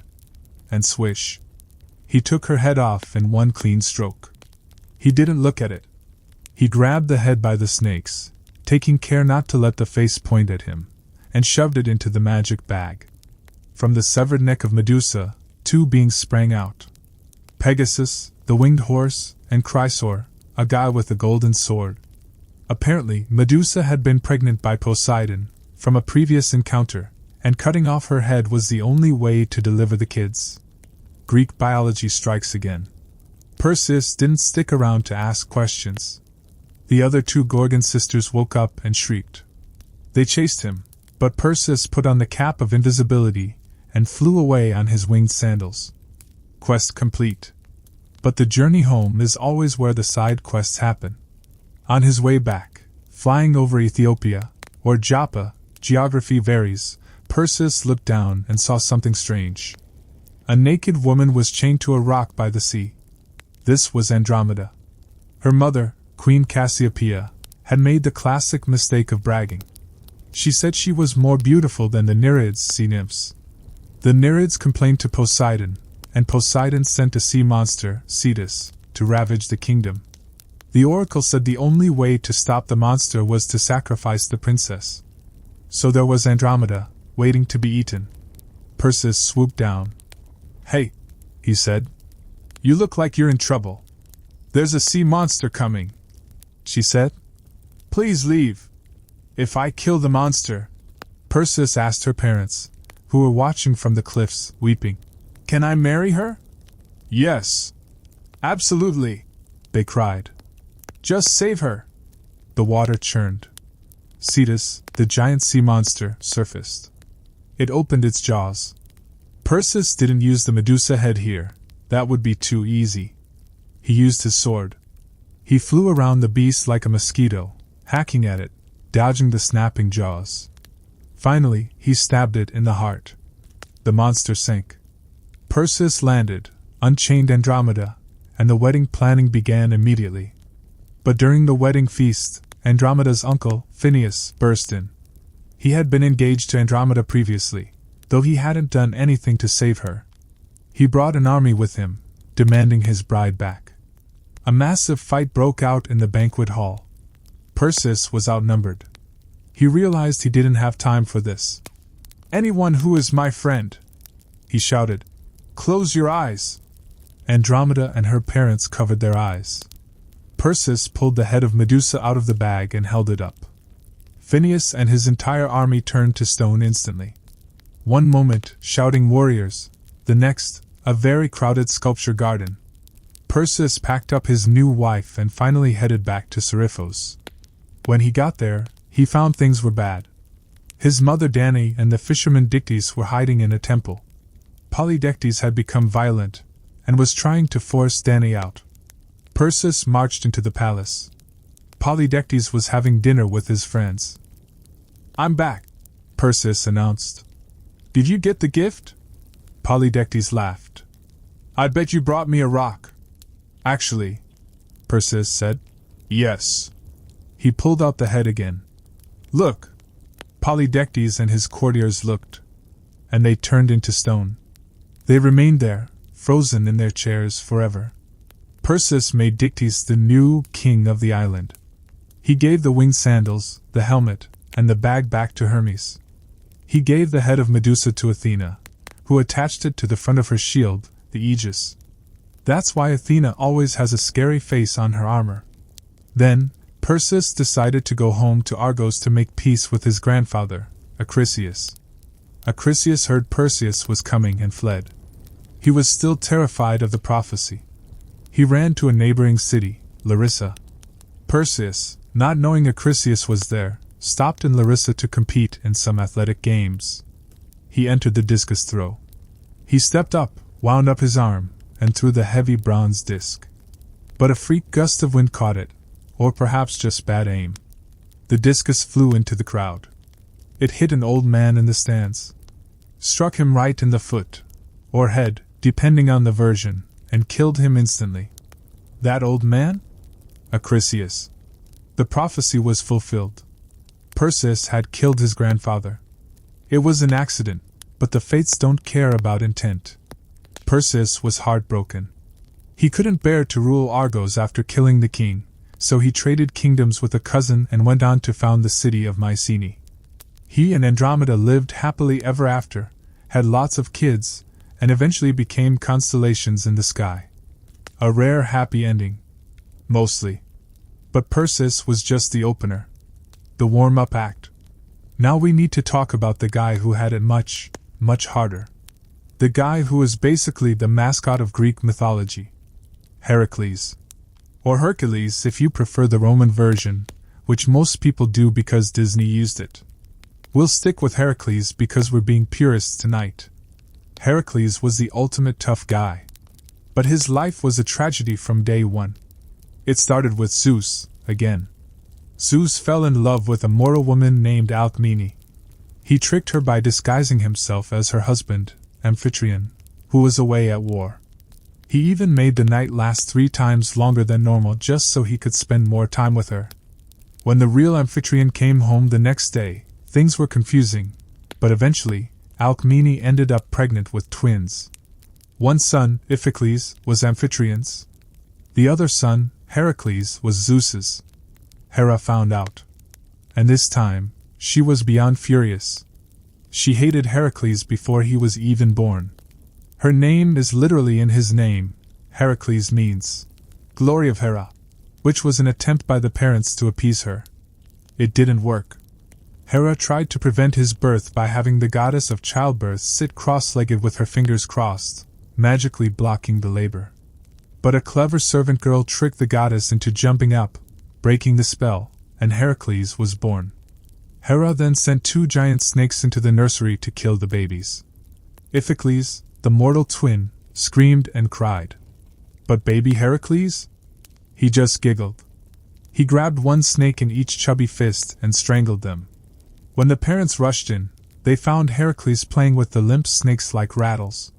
They knew this kid was different. Heracles grew up big, strong, and with a very short temper. He had the best tutors. He learned wrestling, archery, and music. But when his music teacher, Linus, criticized his lyre playing, Heracles hit him with the lyre and accidentally killed him. He just didn't know his own strength. He grew up, married a princess named Megara, and had children. Everything looked great. He was a hero, a defender of Thebes. But Hera was playing the long game. She wasn't satisfied with snakes. She waited until he was happy. Then, she sent a madness upon him. A fugue state. In a hallucination, Heracles thought his family were enemies. He thought they were monsters attacking him. In a blind rage, he killed his wife and his children. When he woke up from the madness and saw what he had done, he was devastated. He wanted to die. But his friend Theseus, we'll meet him later, convinced him to live and seek atonement. Heracles went to the oracle at Delphi. "How can I be clean again?" he asked. "How can I wash this blood off my hands?" The oracle told him he had to go to his cousin, King Eurystheus of Tiryns, and serve him for 12 years. Whatever Eurystheus told him to do, he had to do it. Now Eurystheus was a wimp. He was scared of Heracles and jealous of him. With Hera whispering in his ear, he came up with 10 impossible tasks, which later became 12 because he was a micromanager. These are the 12 labors of Heracles. So let's settle in, because this is the ultimate to-do list from hell. Labor 1, the Nemean lion. This was a lion with fur so thick that no weapon could pierce it. Arrows bounced off. Swords bent. It was terrorizing the Nemean valley. Heracles tracked it to a cave. He realized his weapons were useless. So he did what he does best, he wrestled it. He wrapped his massive arms around the lion's neck and choked it out. But then he needed to skin it to prove he'd done the job. His knife wouldn't cut the hide. Athena, watching from above, whispered a tip. Use the lion's own claws. Heracles used the lion's razor-sharp claws to skin the beast. He then wore the pelt as a cloak, with the head serving as a hood. This became his signature look. Nothing says, "Don't mess with me," like wearing the lion's face as a hat. Labor 2, the Lernaean Hydra. This was a swamp monster with 9 heads. And one of them was immortal. To make matters worse, if you cut off one head, 2 more grew back in its place. Heracles went into the swamp with his nephew, Iolaus. Heracles started chopping heads. Chop. 2 heads grew back. Chop. 2 more. The math was not in his favor. Also, a giant crab crawled out and bit him on the foot, just to be annoying. Heracles smashed the crab, which became the constellation Cancer. He realized he needed a new strategy. "Iolaus!" he shouted. "Get a torch!" Every time Heracles cut off a head, Iolaus rushed in and cauterized the stump with fire. The burn scar prevented the new heads from growing. They worked their way through all 8 mortal heads. Finally, Heracles chopped off the immortal head and buried it under a giant rock. He dipped his arrows in the Hydra's poisonous blood. Now, his arrows were lethal. Even a scratch would kill. Labor 3, the Ceryneian Hind. This wasn't a monster fight, it was a chase. The hind was a deer with golden horns, sacred to Artemis. It was faster than the wind. Heracles had to catch it without hurting it, or Artemis would be furious. He chased this deer for a full year. Just running. Through Greece, through Thrace, up mountains, down valleys. Finally, the deer got tired at a river crossing. Heracles shot an arrow carefully through its legs, pinning it without drawing blood, or just catching it in a net, versions vary. He carried it back to Eurystheus. As he was walking, he ran into Artemis. She was angry, but Heracles explained. "I had to do it. Eurystheus made me." She let him go, provided he released the deer afterward. Labor 4, the Erymanthian boar. A giant wild boar living on a snowy mountain. Heracles had to capture it alive. He chased it into a deep snowdrift where its short legs got stuck. He jumped on its back, tied it up, and carried it home on his shoulders. When he brought it to Eurystheus, the king was so terrified of the giant pig that he hid in a bronze jar buried in the floor. There's a famous vase painting of this, Heracles holding the boar over the jar, and the king peeking out, waving his hands in terror. It's ancient comedy gold. Labor 5, the Augean stables. King Augeas had thousands of cattle. His stables hadn't been cleaned in 30 years. The pile of dung was mountainous. The smell was, well, you can imagine. Eurystheus thought. This will humiliate him. The great hero shoveling poop. Heracles looked at the stables. He didn't pick up a shovel. He looked at 2 nearby rivers, the Alpheus and the Peneus. He dug a trench and diverted the rivers. The water rushed through the stables, flushing out 30 years of manure in a single afternoon. He then redirected the rivers back. Clean stables. 0 shoveling. Brains over brawn. But Eurystheus said it didn't count because Heracles had asked Augeas for payment, which Augeas refused to pay anyway. Bureaucracy is the real monster here.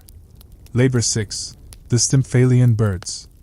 These were man-eating birds with metallic feathers that they could shoot like darts. They lived in a swamp and were a general nuisance. Heracles couldn't get close to them because the ground was too muddy. Athena helped him out again. She gave him a pair of bronze castanets, clappers, made by Hephaestus. Heracles stood on a hill and clapped the castanets. The noise was so ear-piercing that the birds flew up in a panic. Heracles shot them down with his hydra-poison arrows as they circled. It was basically divine skeet shooting. We're halfway through the labor. Heracles is tired. We're tired. But the list goes on.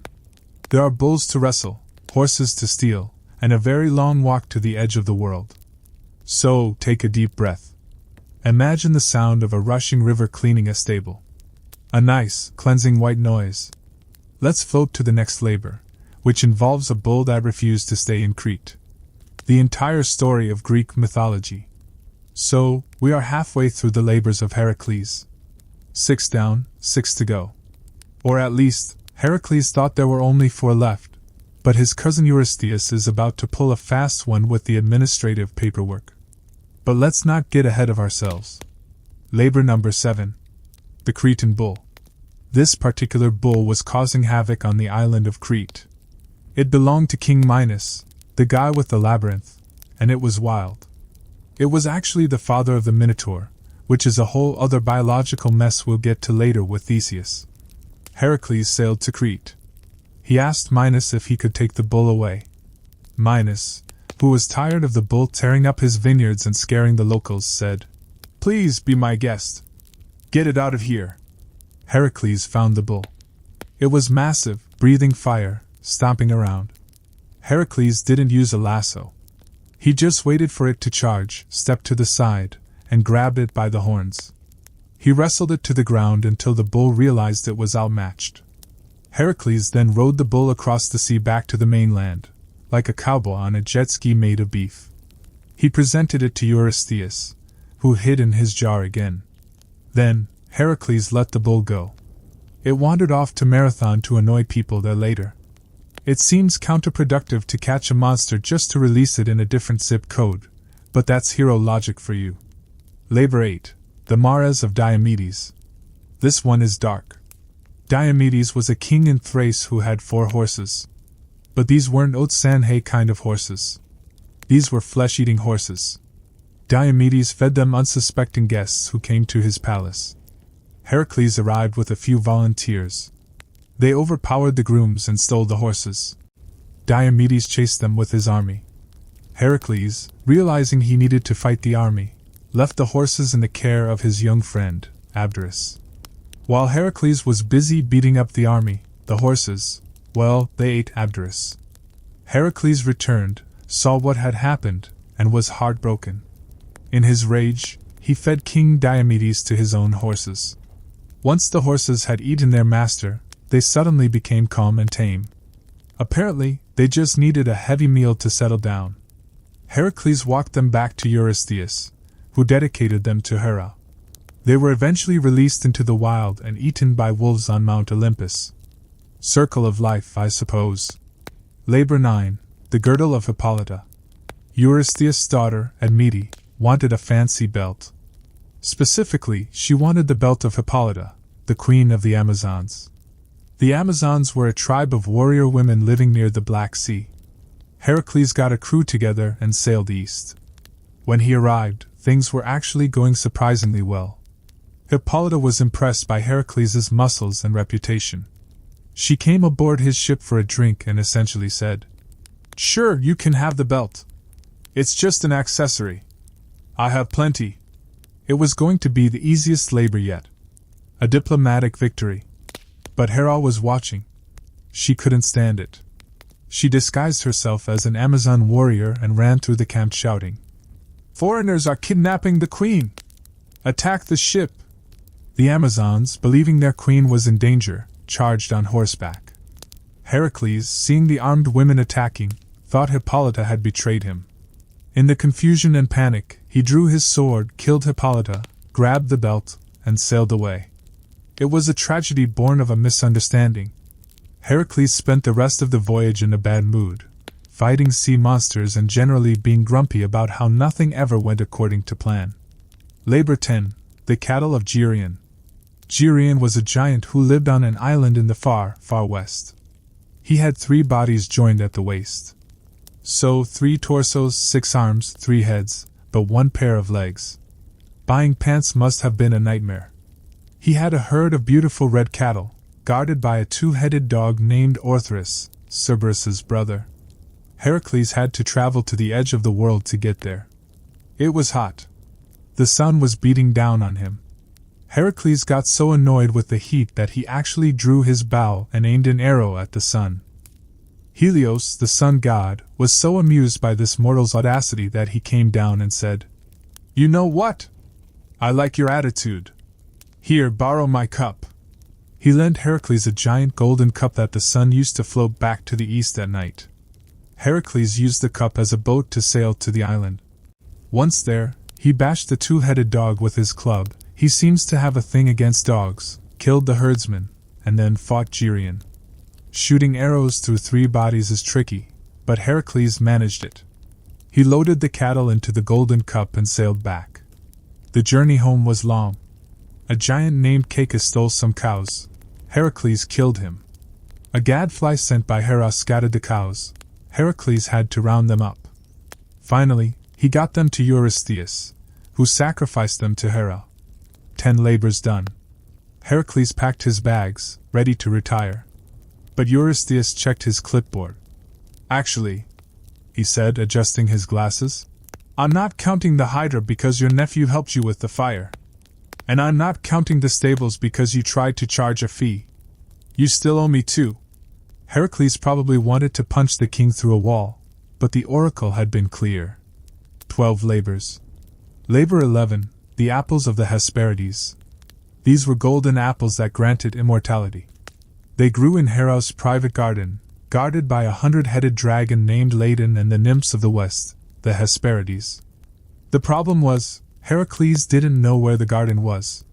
He wandered the world looking for directions. He wrestled a river god named Nereus, who kept shape-shifting into water and fire, until Nereus finally gave up the GPS coordinates. On his way, Heracles passed through the Caucasus Mountains and found Prometheus, the guy we left chained to a rock having his liver eaten. Heracles shot the eagle out of the sky and broke Prometheus's chains. Prometheus was free. In gratitude, Prometheus gave him a tip. "Don't pick the apples yourself. Ask Atlas to do it." Heracles found Atlas holding up the sky. "Hey," Heracles said, "can you get me some apples from that garden over there? You're related to the nymphs, they'll let you in." "I would love to," Atlas groaned. "But I can't put the sky down. I'll hold it for you," Heracles offered. So they swapped. Heracles took the weight of the cosmos onto his shoulders. It was heavy. Atlas ran off, enjoyed a few minutes of freedom, got the apples, and came back. But Atlas realized something. Not holding the sky was amazing. "You know what?" Atlas said. "I'll just take these apples to the king for you. You stay here. I'll be back, eventually." Heracles knew he was being tricked. He had to outthink the Titan. "Fair enough," Heracles said. "But the sky is digging into my shoulder blade. Can you just take it back for 1 second while I put some padding on my neck? Then I'll hold it for the next few eons." Atlas, who was not the sharpest Titan, said, "Sure." He put the apples down and took the sky back. "Thanks," Heracles said. He grabbed the apples and ran away. "Hey!" Atlas shouted. But he was stuck. He's still stuck. Labor 12, Cerberus. The final boss. Eurystheus ran out of ideas, so he just said, "Go to the underworld and bring me the dog. The 3-headed one." Heracles went down. He found Hades and asked permission. Hades, who was surprisingly chill about intruders as long as they were polite, said, "You can take him for a walk. But you cannot use any weapons. No club, no arrows. Just your hands." Heracles found the beast. He wrapped his arms around the 3 necks. The dog bit him, the snake tail whipped him, but Heracles squeezed. He wrestled the dog into submission. He dragged Cerberus all the way up to the surface. When he brought the hellhound into the palace, Eurystheus was so terrified he jumped into his jar and refused to come out until Heracles took the dog back. Heracles returned Cerberus to Hades. "Good boy," he probably said, patting one of the heads. The labors were done. Heracles was free. But a hero's life is never quiet. He had many more adventures. He joined the Argonauts, briefly. He sacked Troy, the first time. He fought giants. But his end was tragic, in a domestic sort of way. He had married again, to a woman named Deianira. One day, they were crossing a river. A centaur named Nessus offered to carry Deianira across on his back. Mid-river, the centaur tried to run off with her. Heracles, from the bank, shot Nessus with a hydra-poisoned arrow. As Nessus lay dying, he whispered to Deianira, "Take my blood. If Heracles ever stops loving you, put this blood on his clothes. It's a love potion." It wasn't a love potion. It was hydra poison mixed with centaur blood. Basically, battery acid. Years later, Deianira got jealous of a prisoner Heracles brought home.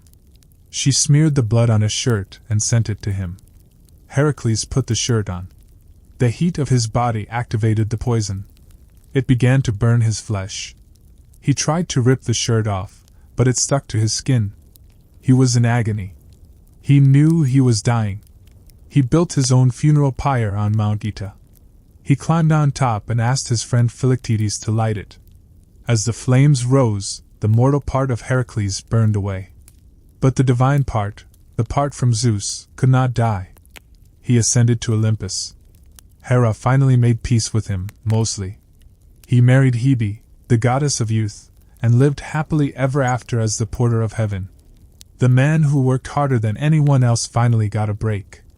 So, Heracles is up in the clouds.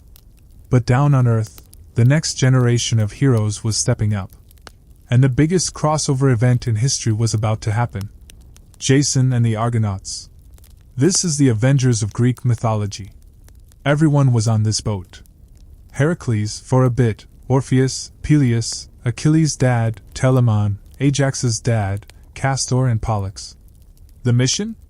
To retrieve the Golden Fleece. The story starts in Iolcus. The rightful king's son, Jason, had been hidden away for his own safety, a recurring theme, you'll notice. His uncle, Peleus, had usurped the throne. Peleus had been warned by an oracle. Beware the man with one sandal. Jason grew up and headed to the city to claim his throne. On the way, he helped an old woman cross a river. The mud was sticky, and he lost the sandal. The old woman was Hera in disguise. She hated Peleus because he never sacrificed to her. So, she decided to back Jason. Jason limped into the city wearing one shoe. Peleus saw him and panicked. "I want my throne," Jason said. Sure, Peleus said. "But first, there's a ghost haunting us. Phrixus. He wants the golden fleece brought back to Greece. It's in Colchis. Go get it, and the kingdom is yours." Peleus knew Colchis was at the end of the world, ruled by a sorcerer king, and guarded by a dragon. He figured Jason would never come back. Jason said, "Deal." He hired a shipbuilder named Argus to build the greatest ship ever made. The Argo.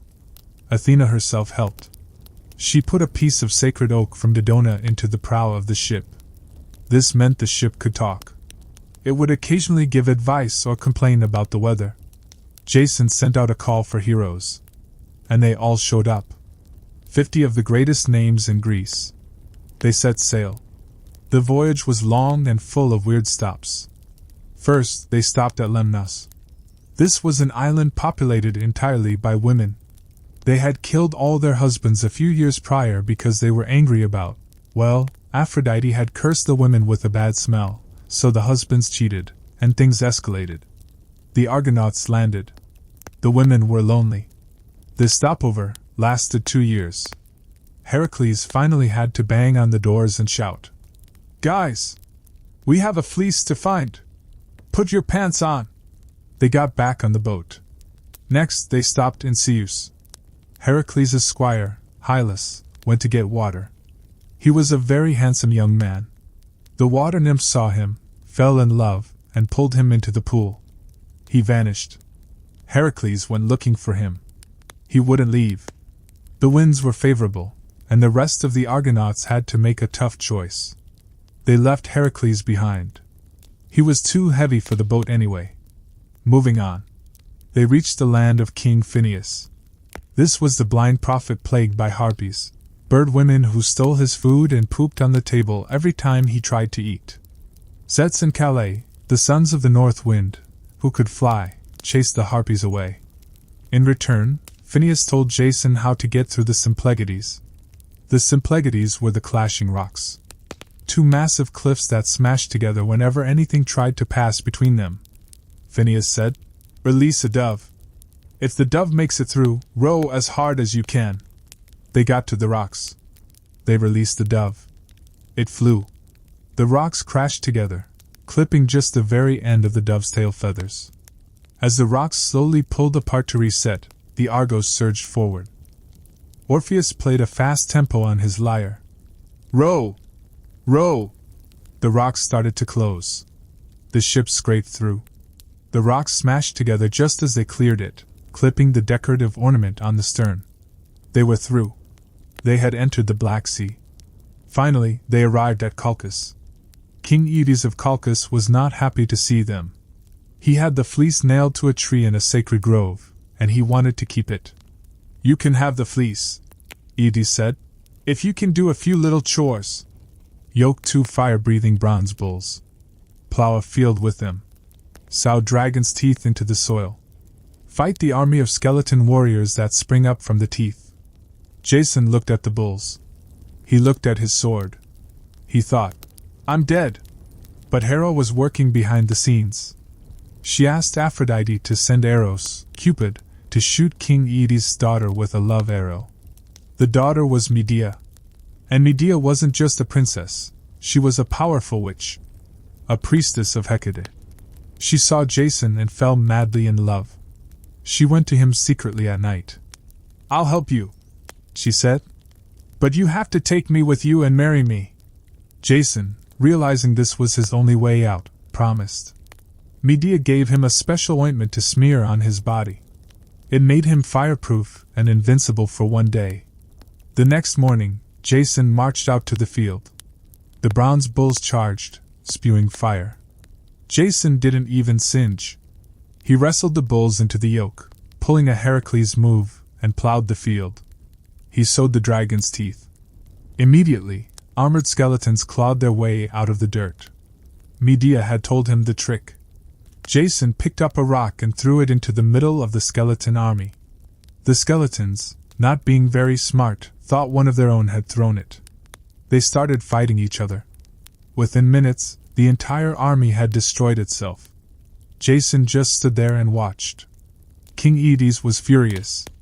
He wasn't going to give up the fleece. He planned to burn the Argo that night. Medea grabbed Jason. "We have to go." Now. They ran to the sacred grove. The dragon was there, coiled around the tree. It never slept. Medea stepped forward. She began to chant a sleeping spell. She sprinkled magical drugs into the dragon's eyes. The giant eyelids drooped. The beast slumped to the ground, snoring. Jason climbed over the dragon, grabbed the golden fleece, which was heavy and glowing, and they ran back to the ship. They set sail immediately. Aedes chased them. Now, this part is gruesome. To slow her father down, Medea had brought her younger brother, Apsyrtus, with her. She killed him. And she chopped him into pieces. She threw the pieces into the water one by one. King Aedes, as a grieving father, had to stop the ship to collect the pieces of his son for burial. This gave the Argo enough time to escape. It's a horrific reminder that Medea is not a Disney princess. She is terrifying. The journey home was just as long. They had to carry the ship across the desert in Libya. They had to deal with Talos, a giant bronze robot that guarded Crete. Talos threw rocks at ships. He was invincible, except for a single vein in his ankle sealed by a bronze nail. Medea dealt with him. She stood on the deck of the ship and used telepathy, or just creepy glaring, to confuse him. Or perhaps she tricked him. Either way, the nail in his ankle came loose. The divine ichor, blood, flowed out of him like oil. The robot toppled over and crashed. Finally, they made it back to Iolcus. Jason handed the fleece to Peleus. "Here. I did it. Now give me the throne." Peleus hesitated. He didn't want to give it up. Medea said. "Let me handle this." She told Peleus' daughters that she could make the old king young again. To prove it, she took an old ram, cut it up, put it in a cauldron with magic herbs, and a young lamb jumped out. The daughters were amazed. "Do it to our dad!" So, that night, the daughters cut up their father, Peleus, and put him in the pot. Medea just stood there. She didn't add the magic herbs. Peleus was soup. The people of Iolcus were, understandably, horrified by this. They chased Jason and Medea out of the city. So Jason got the fleece, but he didn't get the kingdom. He and Medea fled to Corinth as exiles. And that is where their story turns into a domestic nightmare involving a poisoned dress and a flying chariot. But we'll let them settle in Corinth for a moment, while we catch our breath. We've covered monster slayers and dragon witches. But we haven't talked about the guy who forgot to change his sails. The king of Athens. Theseus. He's the cousin of Heracles. He wanted to be just like him. He looked at Heracles' labors and thought, "I can do that. I can clear the highway of bandits. So, let's leave the Argo docked in the harbor, the wood creaking as it dries, and float over to a road in Treason, where a young man is lifting a rock to find some sandals and a sword." The entire story of Greek mythology. So, we're leaving Jason and Medea in their unhappy domestic situation in Corinth. Don't worry, we won't dwell on the divorce proceedings, they're messy, and moving on to a hero who really wanted to be famous. Theseus. Theseus is basically the Athenian version of Heracles. In fact, they were cousins, and Theseus spent his entire youth looking up to Heracles like a fanboy. He wanted the fame, the glory, and the monster-slaying reputation. He didn't have the divine strength of Zeus flowing through him, but he had something else, a lot of confidence, and very good wrestling skills. His origin story starts in Treason. His mother was Athena. His father was Achilles, the king of Athens. But because Greek mythology loves a "who is the father?" plotline, Poseidon also slept with Athena on the same night. So Theseus is technically a demigod, maybe? It's ambiguous. Let's just say he had really good sea legs. Aegeus had to go back to Athens before the baby was born. But before he left, he did the classic, secret heir setup. He buried his sandals and his sword under a massive, heavy rock. He told Athena, "If the boy grows up strong enough to lift this rock, send him to Athens to find me." Theseus grew up. He was strong. When he came of age, his mom took him to the rock. Theseus didn't struggle. He just heaved it aside, grabbed the dusty sandals and the sword, and said, "I'm going to Athens." Now, he could have taken a boat. It was safe, quick, and easy. But Theseus heard that the land route, the road from Treason to Athens, was infested with bandits. And he thought, perfect. A workout. This journey is known as the 6 labors of Theseus. It's like a mini version of Heracles' labors, but instead of fighting lions and hydras, Theseus fought serial killers with very specific gimmicks. First, he met Perseus. This guy was known as the club bearer. He hung out by the side of the road and bashed travelers over the head with a bronze club. Simple, effective, rude. Theseus saw him coming. He wrestled the club away from Perseus and bashed him with it. Theseus liked the club so much he kept it. It became his signature weapon. He walked away twirling it. Next was Achilles, the pine bender. This guy had a really nasty habit. He would bend 2 pine trees down to the ground, tie a traveler's arms to one tree and legs to the other, or one arm to each, and then let go. Snap. Theseus defeated him, and gave him a taste of his own medicine. He tied Achilles to the trees and let them fly. Justice is poetic, and occasionally involves velocity. Then came the Charmionians, so this wasn't a bandit. It was just a really big, angry pig. An elderly woman named Phia owned it. It was terrorizing the village. Theseus killed the pig. It's not the most glamorous labor, but bacon is bacon. Fourth was Chiron. He was a weird one. He sat on a cliff edge and forced travelers to wash his feet. While they were kneeling down scrubbing his toes, he would kick them off the cliff. At the bottom, a giant sea turtle would eat them. Theseus pretended to wash Siren's feet, then grabbed him by the ankles and threw him off the cliff. The turtle ate Siren. The turtle wasn't picky. Fifth was Cercyon, the king of Eleusis. He was a wrestler. He challenged every passerby to a wrestling match to the death. He had never lost. Theseus, who is credited with inventing the art of scientific wrestling, using leverage instead of just brute force, accepted the challenge. He slammed Cercyon into the ground so hard he died. She told Peleus' daughters that she could make the old king young again. To prove it, she took an old ram, cut it up, put it in a cauldron with magic herbs, and a young lamb jumped out. The daughters were amazed. "Do it to our dad!" So, that night, the daughters cut up their father, Peleus, and put him in the pot. Medea just stood there. She didn't add the magic herbs. Peleus was soup. The people of Iolcus were, understandably, horrified by this. They chased Jason and Medea out of the city. So Jason got the fleece, but he didn't get the kingdom. He and Medea fled to Corinth as exiles. And that is where their story turns into a domestic nightmare involving a poisoned dress and a flying chariot. But we'll let them settle in Corinth for a moment, while we catch our breath. We've covered monster slayers and dragon witches. But we haven't talked about the guy who forgot to change his sails. The king of Athens. Theseus. He's the cousin of Heracles. He wanted to be just like him. He looked at Heracles' labors and thought, "I can do that.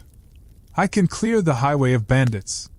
So, let's leave the Argo docked in the harbor, the wood creaking as it dries, and float over to a road in Treason, where a young man is lifting a rock to find some sandals and a sword." The entire story of Greek mythology.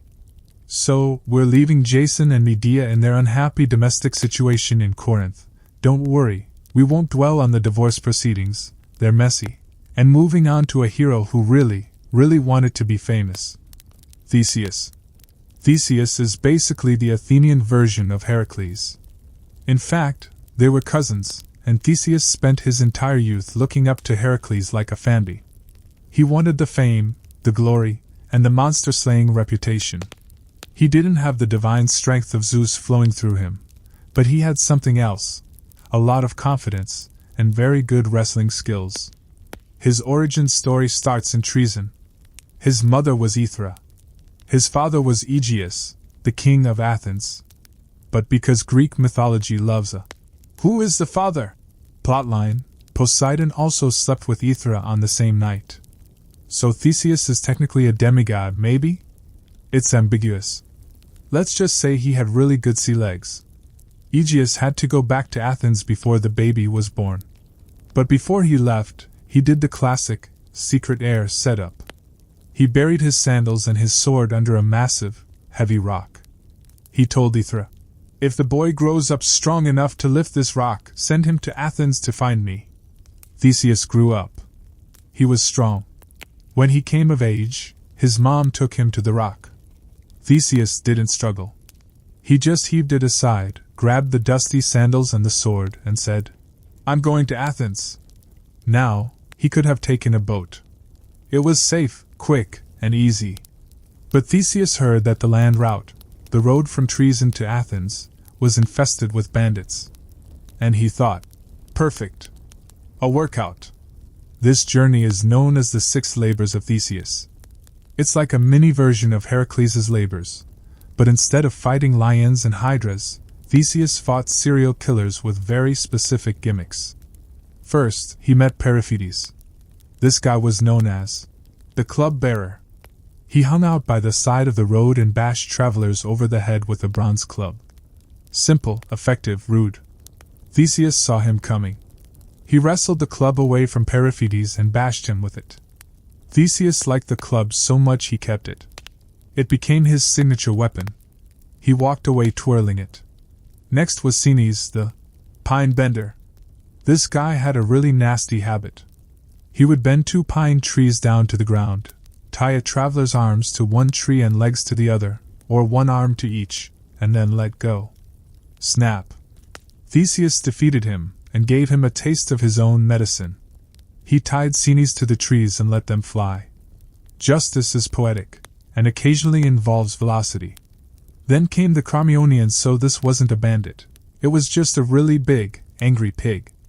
An elderly woman named Phia owned it. It was terrorizing the village. Theseus killed the pig. It's not the most glamorous labor, but bacon is bacon. Fourth was Chiron. He was a weird one. He sat on a cliff edge and forced travelers to wash his feet. While they were kneeling down scrubbing his toes, he would kick them off the cliff. At the bottom, a giant sea turtle would eat them. Theseus pretended to wash Chiron's feet, then grabbed him by the ankles and threw him off the cliff. The turtle ate Chiron. The turtle wasn't picky. Fifth was Cercyon, the king of Eleusis. He was a wrestler.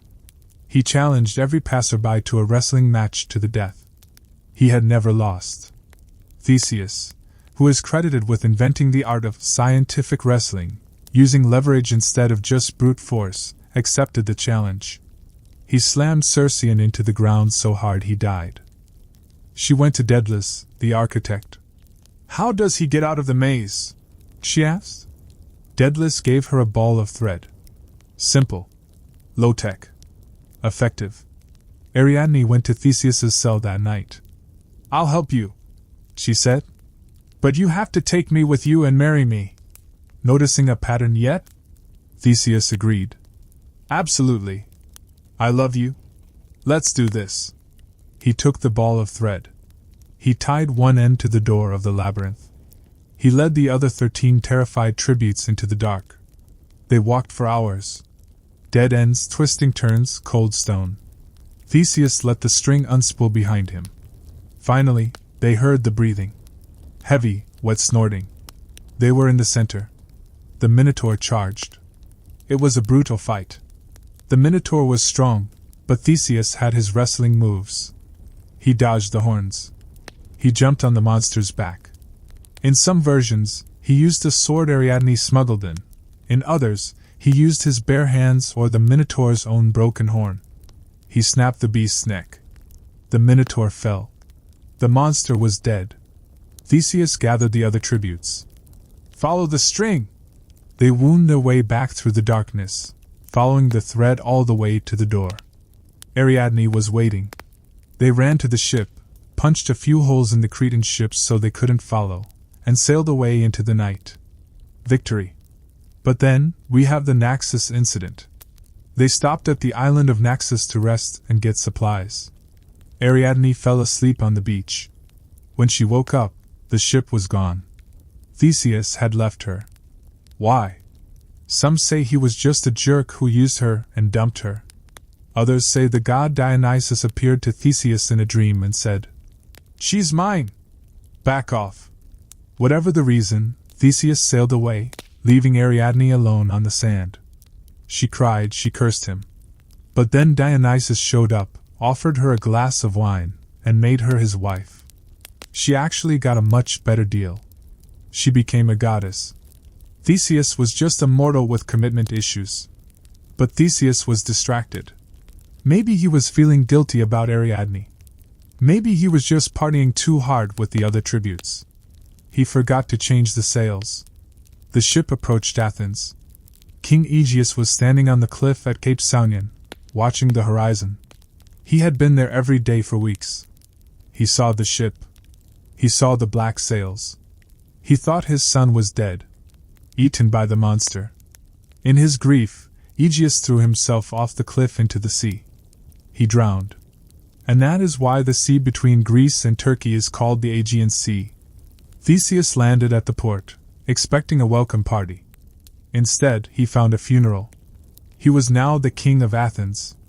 But the cost was his father's life. A classic Greek tragedy mix of victory and loss. Theseus became a great king.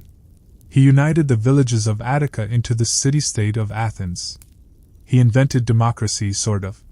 He was a wise ruler. But he couldn't stop adventuring. And he started making bad decisions. He and his best friend, Pirithous, a prince of the Lapiths, decided that they were too good for normal wives. They wanted daughters of Zeus. Theseus said, I'll take Helen of Sparta. Yes, Helen of Troy. But she was just a child at this point. They kidnapped her. Theseus hid her away with his mom, waiting for her to grow up. Her brothers, Castor and Pollux, later came and got her back, but that's a side story. Pirithous then said, "Okay, your turn. I want Persephone." Theseus paused. "The queen of the underworld? Hades' wife?" "Yes," Pirithous said. "I aim high." "That is a terrible idea," Theseus said. "But we swore an oath. Let's go." They walked down into the underworld. They knocked on the door. Hades answered. "Hello," Pirithous said. "I'm here to marry your wife." Hades smiled. A very cold, polite smile. "I see," he said. "Well, come in. Have a seat. Let's discuss the dowry." He gestured to a stone bench. Theseus and Pirithous sat down. Suddenly, stone snakes coiled around their legs. The bench itself seemed to fuse with their flesh. They were stuck. They couldn't move. Hades laughed. "You wanted to visit? You can stay forever." They sat there for years. In the dark. Being tortured by Furies. Eventually, Heracles came down, during his 12th labor to get the dog. He saw his cousin Theseus stuck to the bench. Heracles grabbed Theseus and pulled. Re-up. He tore Theseus free. But part of Theseus's backside stayed attached to the rock. So for the rest of his life, Theseus and the Athenians were known for having rather lean buttocks. Heracles tried to free Pirithous too, but the earth shook. Hades was saying, "No. The guy who wanted to steal my wife stays." So Theseus went back to the surface, a little lighter in the rear end, to find that Athens had moved on without him. He eventually died in exile on the island of Skyros, pushed off a cliff by a local king. A bit of an ignoble end for the slayer of the Minotaur. But the world kept turning. And while Theseus was messing around in the underworld, a new generation was rising. A generation that would fight the greatest war in history. But before we get to Troy, we have one more city to destroy. Thebes. Thebes is the city of tragedy. It's where bad things happen to good people. We already talked about Dionysus and his mom, Semele there. We talked about Niobe. But the most famous resident of Thebes is a guy who really should have looked into his Ancestry.com results before getting married. Oedipus. I know. You know the punchline. But the story is actually a fascinating train wreck of prophecy and avoidance. It's the ultimate example of, you create your destiny by trying to avoid it. So, let's float over to a dusty crossroads where three roads meet. A chariot is coming. A young man is walking. And nobody is willing to give way. This is where the road rage incident that doomed a dynasty takes place. Close your eyes. Forget about the Minotaur's breathing. Forget the squeak of the black sails. Listen to the wheels of a chariot on gravel. We're going to Thebes. The entire story of Greek mythology. So, we have arrived at Thebes.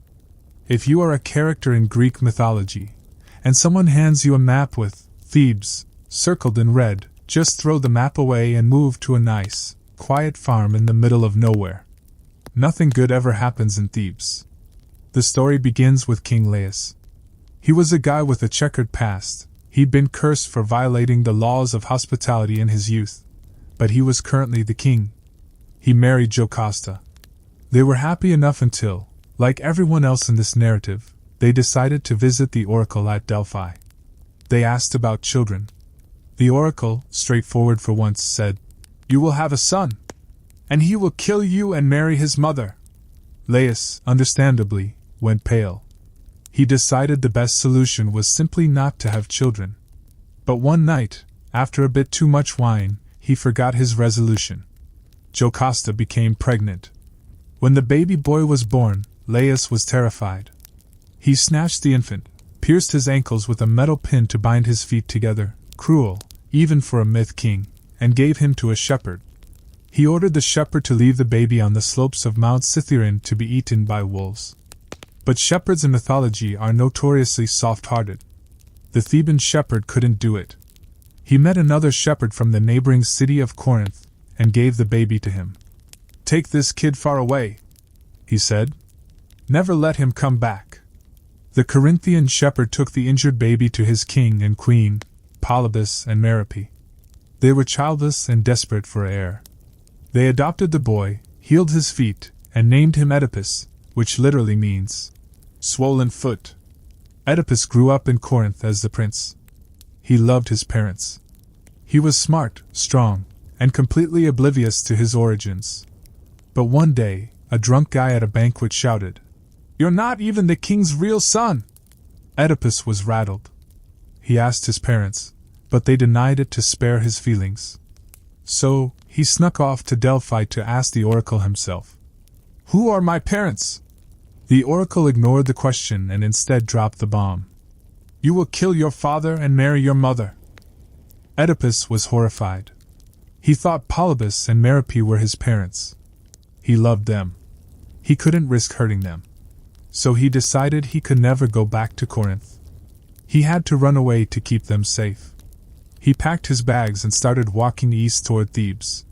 He was walking along a narrow road called the Cleft Way. It was a tight squeeze, bordered by steep banks. He saw a chariot coming toward him. Inside was an arrogant old man and his herald.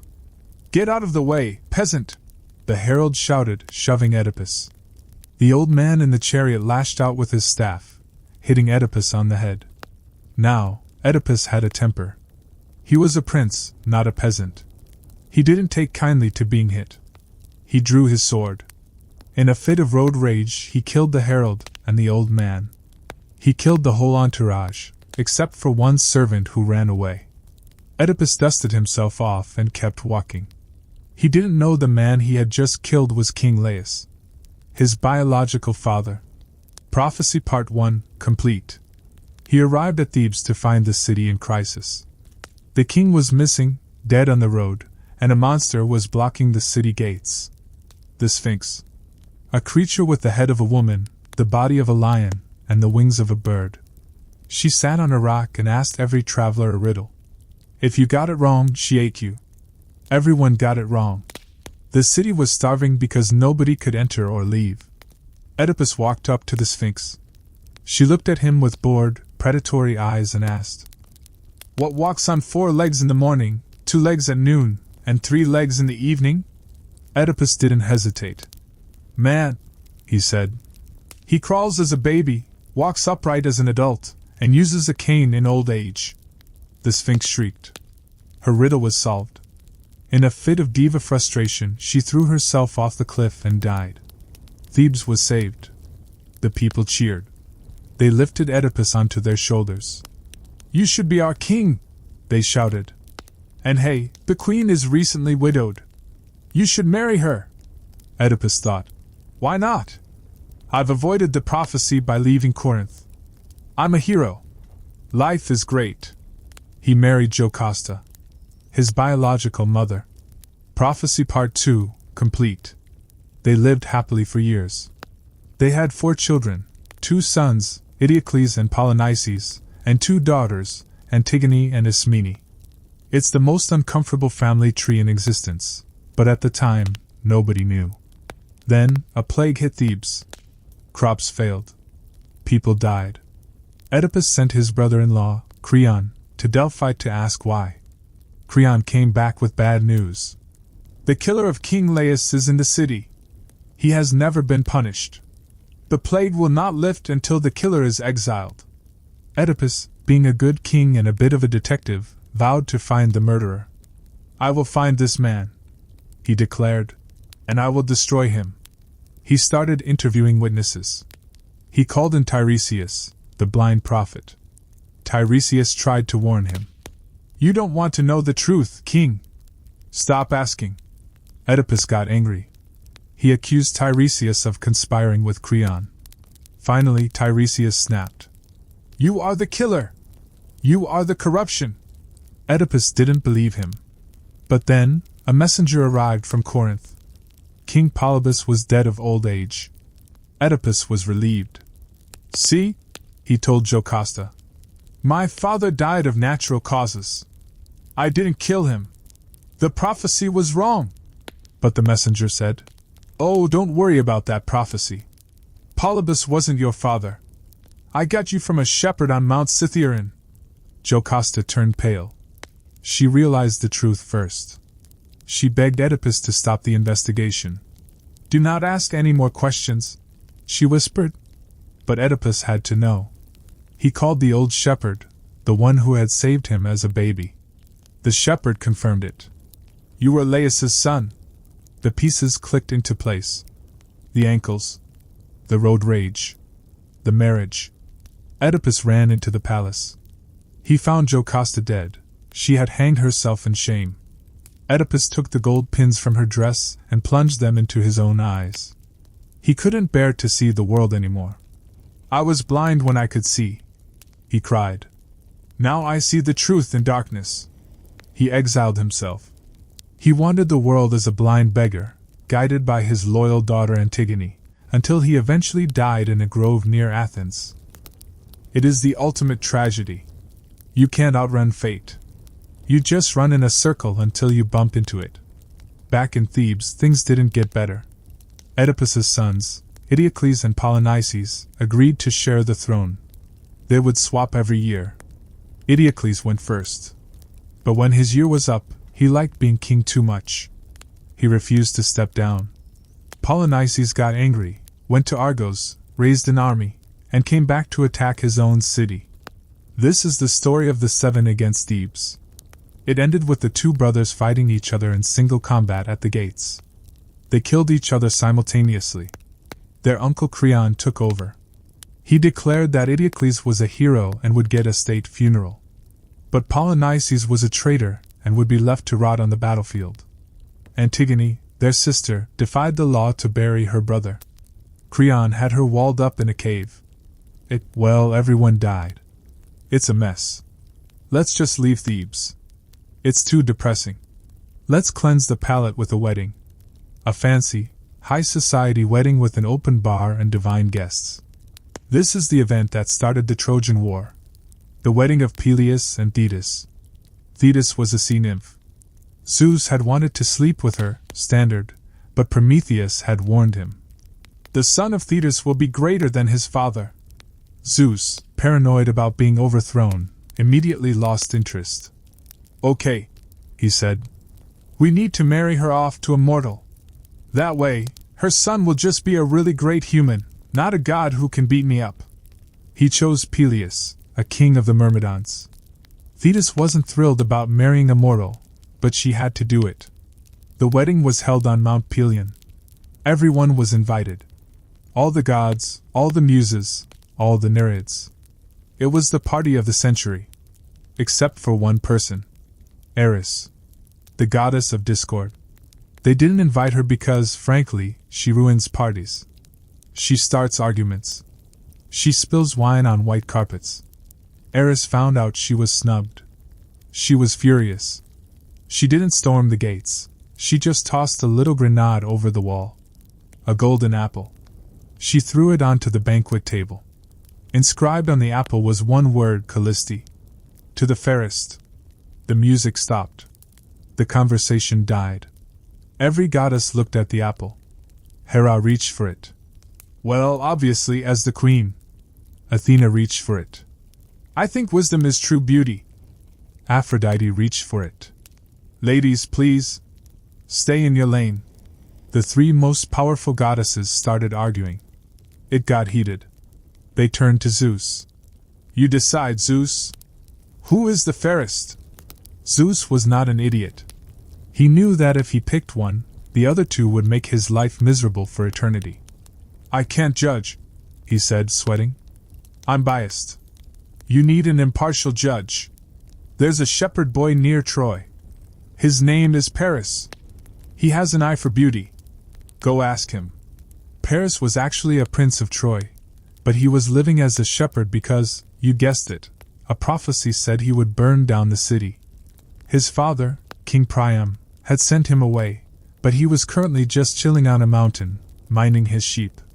Suddenly, Hermes appeared with 3 glowing, 10-foot-tall goddesses. Here's an apple, Hermes said. Pick the prettiest one. Good luck. And he vanished. Paris looked at the goddesses. They didn't play fair. They started bribing him. Hera offered him power. Choose me, and you will be king of all Europe and Asia. Athena offered him wisdom and glory in war. Choose me, and you will never lose a battle. Aphrodite loosened her sash and smiled. Choose me, and I will give you the most beautiful woman in the world. Paris was young. He didn't care about politics. He didn't care about war. He was lonely on a mountain. The most beautiful woman? He asked. Helen of Sparta, Aphrodite whispered. Done, Paris said. He handed the apple to Aphrodite. Hera and Athena were furious. They swore eternal hatred against Paris and his city, Troy. Aphrodite, smug and victorious, told Paris to get a ship ready. He was going to Sparta. There was just one small problem. Helen was already married to Menelaus, the king of Sparta. Menelaus was a tough guy. And his brother was Agamemnon, the king of Mycenae, the most powerful man in Greece. Stealing Helen wasn't just a romantic gesture, it was a suicide mission. But Paris had the goddess of love on his side. He sailed to Sparta. Menelaus welcomed him as a guest. They feasted. But when Menelaus had to leave town for a funeral in Crete, Paris made his move. With Aphrodite's help, Helen fell in love with him. Or maybe she was kidnapped. It's debated. Either way, they looted the palace, grabbed the gold, and sailed back to Troy. When Menelaus came home and found his wife and his money gone, he went berserk. He called his brother Agamemnon. We're going to war, Agamemnon said. He was actually delighted. He'd been wanting an excuse to sack Troy for years. They sent out the call. Remember the oath of Tyndareus? Years ago, when Helen was choosing a husband, every prince in Greece had wanted her. Her father, Tyndareus, was afraid that whoever he picked would be attacked by the rejects. So Odysseus, the smart one, proposed a solution. Everyone must swear an oath to defend the chosen husband. Now Menelaus was cashing in that oath. You all swore, he said. Get your ships. Odysseus tried to draft dodge. He pretended to be insane.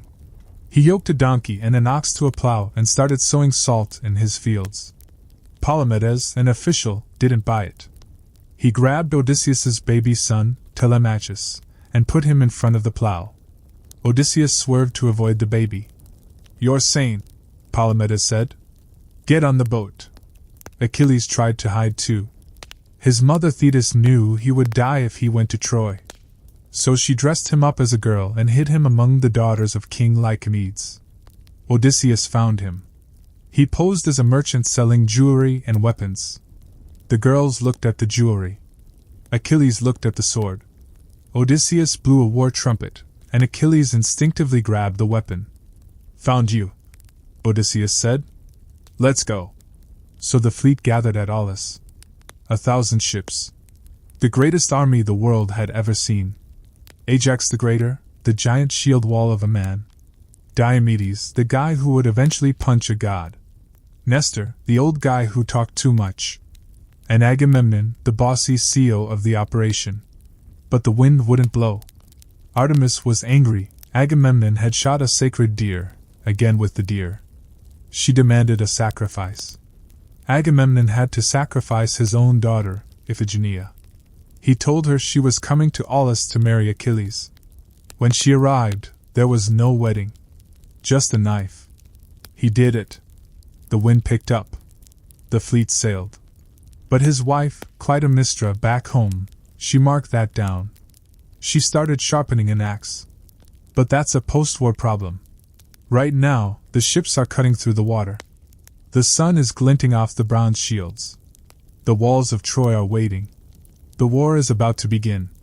A war that will last 10 years, kill almost everyone we've talked about, and ruin the lives of the survivors. But tonight, let's just focus on the ships sailing. The rhythmic sound of oars hitting the water. Splash. Creak. Splash. Creak. Drifting toward destiny. the entire story of Greek mythology. So, the 1,000 ships have arrived at the beaches of Troy. It sounds impressive, like D-Day with sandals, but the landing was actually a mess. There was a prophecy, because there is always a prophecy, that the first Greek to step onto Trojan soil would be the first to die. The heroes all stood on the bows of their ships, looking at the beach, and suddenly everyone was very polite. "No, you go first." "No, I insist after you." Finally, a guy named Perseus jumped. He wanted the glory. He landed on the sand, raised his sword, and was immediately shot in the throat by a Trojan prince named Hector. So, Perseus died instantly. The first casualty. The rest of the Greeks poured off the ships, pushed the Trojans back behind their massive walls, and set up camp on the beach. And then, nothing happened. For 9 years. You see, Troy was impregnable. The walls had been built by Poseidon and Apollo years ago, during a time when Zeus punished them by making them do manual labor for a mortal king. You can't knock down divine masonry with a battering ram. So the Greeks just camped on the beach. They raided nearby farming villages for food and supplies. They complained about the mosquitoes. They got on each other's nerves. It was the longest, deadliest camping trip in history. The Iliad, which is the famous story of the war, doesn't actually start until year 10. It begins not with a battle against Troy, but with an HR dispute between the Greeks themselves. Agamemnon, the High King, had taken a woman named Chryseis as a war prize from a nearby temple. Her father was a priest of Apollo. He came to the camp and begged for her back, offering gold. Agamemnon laughed at him. "Get out of here, old man," he said. "She's mine." Bad move. The priest prayed to Apollo. Apollo, who was already on Team Troy, was happy to oblige. He stood on Mount Olympus and rained down plague arrows on the Greek camp. For 9 days the pyres burned. The dogs died first, then the mules, then the men. The camp was sick, coughing, and dying. Achilles, the greatest warrior, finally called a meeting. "We need to fix this," he said. "Agamemnon, give the girl back." Agamemnon was furious. His ego was bruised. "Fine," he said. "I'll give her back to stop the plague. But if I lose my prize, I'm taking yours. I'm taking Perseus." Perseus was the woman Achilles had captured. Achilles actually liked her. This was a direct insult. Achilles reached for his sword. He was about to kill the High King right there in the meeting. But Athena came down, invisible to everyone else, and grabbed Achilles by his hair. "Don't do it," she whispered. "He's an idiot, but we need him. Just use your words." So Achilles slammed his sword back into the scabbard and quit. "I'm done," he said. "Fight your own war. I'm going to my tent, and I'm taking my soldiers, the Myrmidons, with me. Let's see how you do without me." Agamemnon took Perseus. Achilles went to his tent and sulked.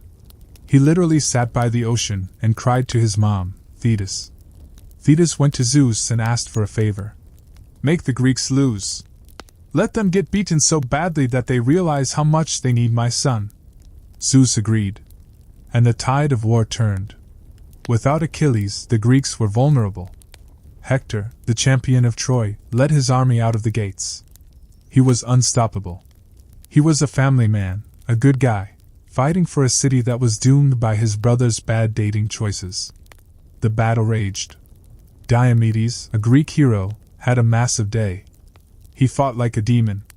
He actually wounded Aphrodite when she tried to intervene. He even stabbed Ares, the god of war, in the stomach.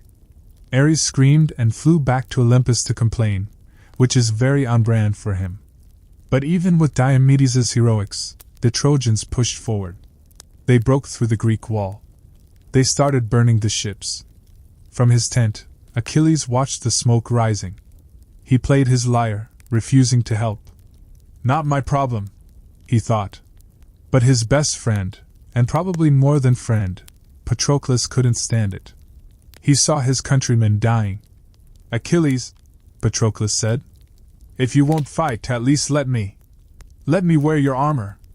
The Trojans will think it's you, and they'll run away. Achilles hesitated. He didn't want Patroclus to get hurt. Fine, he said. Wear the armor. Scare them away from the ships. But promise me, do not chase them to the walls of Troy. Just save the ships and come back. Patroclus promised. He put on the magnificent armor. He grabbed the shield. He led the Myrmidons into battle. It worked. The Trojans saw the golden armor and panicked.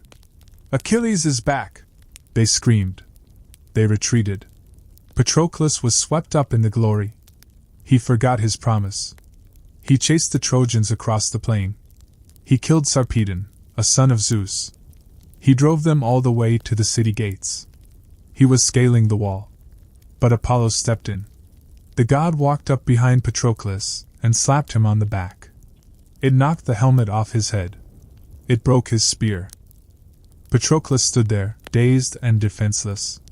Hector saw him. He moved in and stabbed him in the belly. Patroclus fell. You didn't kill me, Hector, he gasped. Fate did. And know this. Achilles is coming for you. Hector killed him, stripped the armor off the body, and put it on himself. Word reached Achilles in his tent. Patroclus is dead. Achilles didn't just cry. He howled. He poured dust on his head. He tore his clothes. His grief was so loud that his mother heard him from the bottom of the ocean. The sulking was over. The rage began. He needed new armor. Thetis went to Hephaestus, the smith god. He forged a new set of armor overnight, a shield decorated with the entire cosmos, shin guards of tin, a breastplate of gold. Achilles strapped it on. He didn't eat. He didn't sleep. He just wanted blood. He went onto the battlefield, and it was a slaughter. He killed so many Trojans that he clogged the river Scamander with bodies. The river god actually rose up and tried to drown Achilles for polluting his waters, but Hephaestus dried up the river with fire. Achilles chased the survivors back into the city. Only Hector remained outside the Scaean gates. Hector's parents were on the wall, screaming at him to come inside. He will kill you! But Hector stood his ground. He knew this was the end. Achilles approached.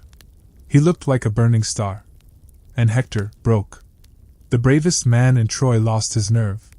He turned and ran. Achilles chased him. They ran around the walls of Troy 3 times. It was a grim foot race.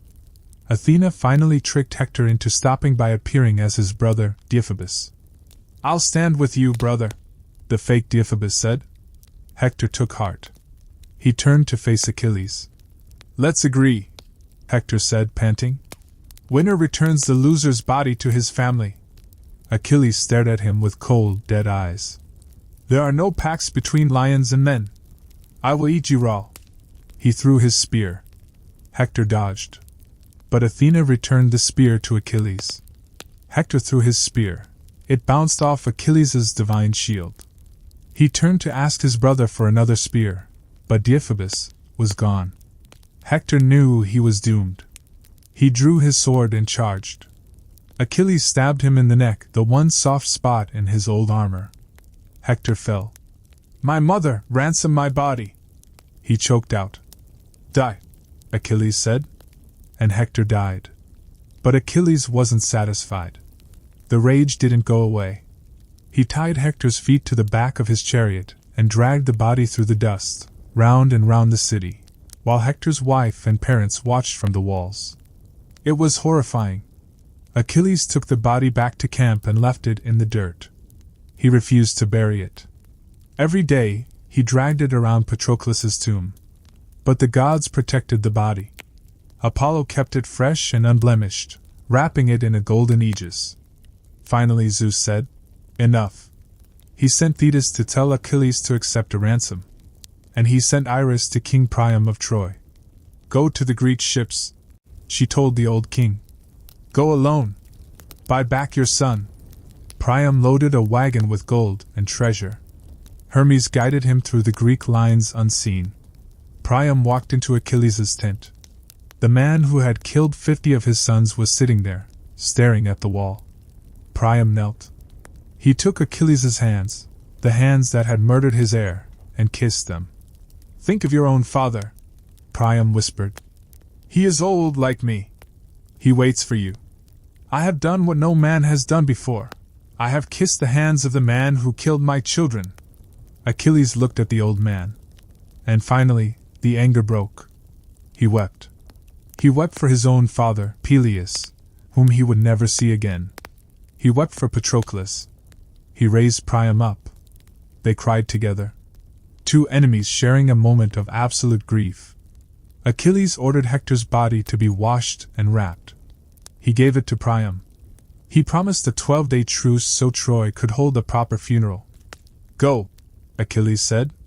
"Bury your dead." That is where the Iliad ends. Not with the fall of Troy, but with a funeral. The funeral of Hector, the tamer of horses. But the war wasn't over.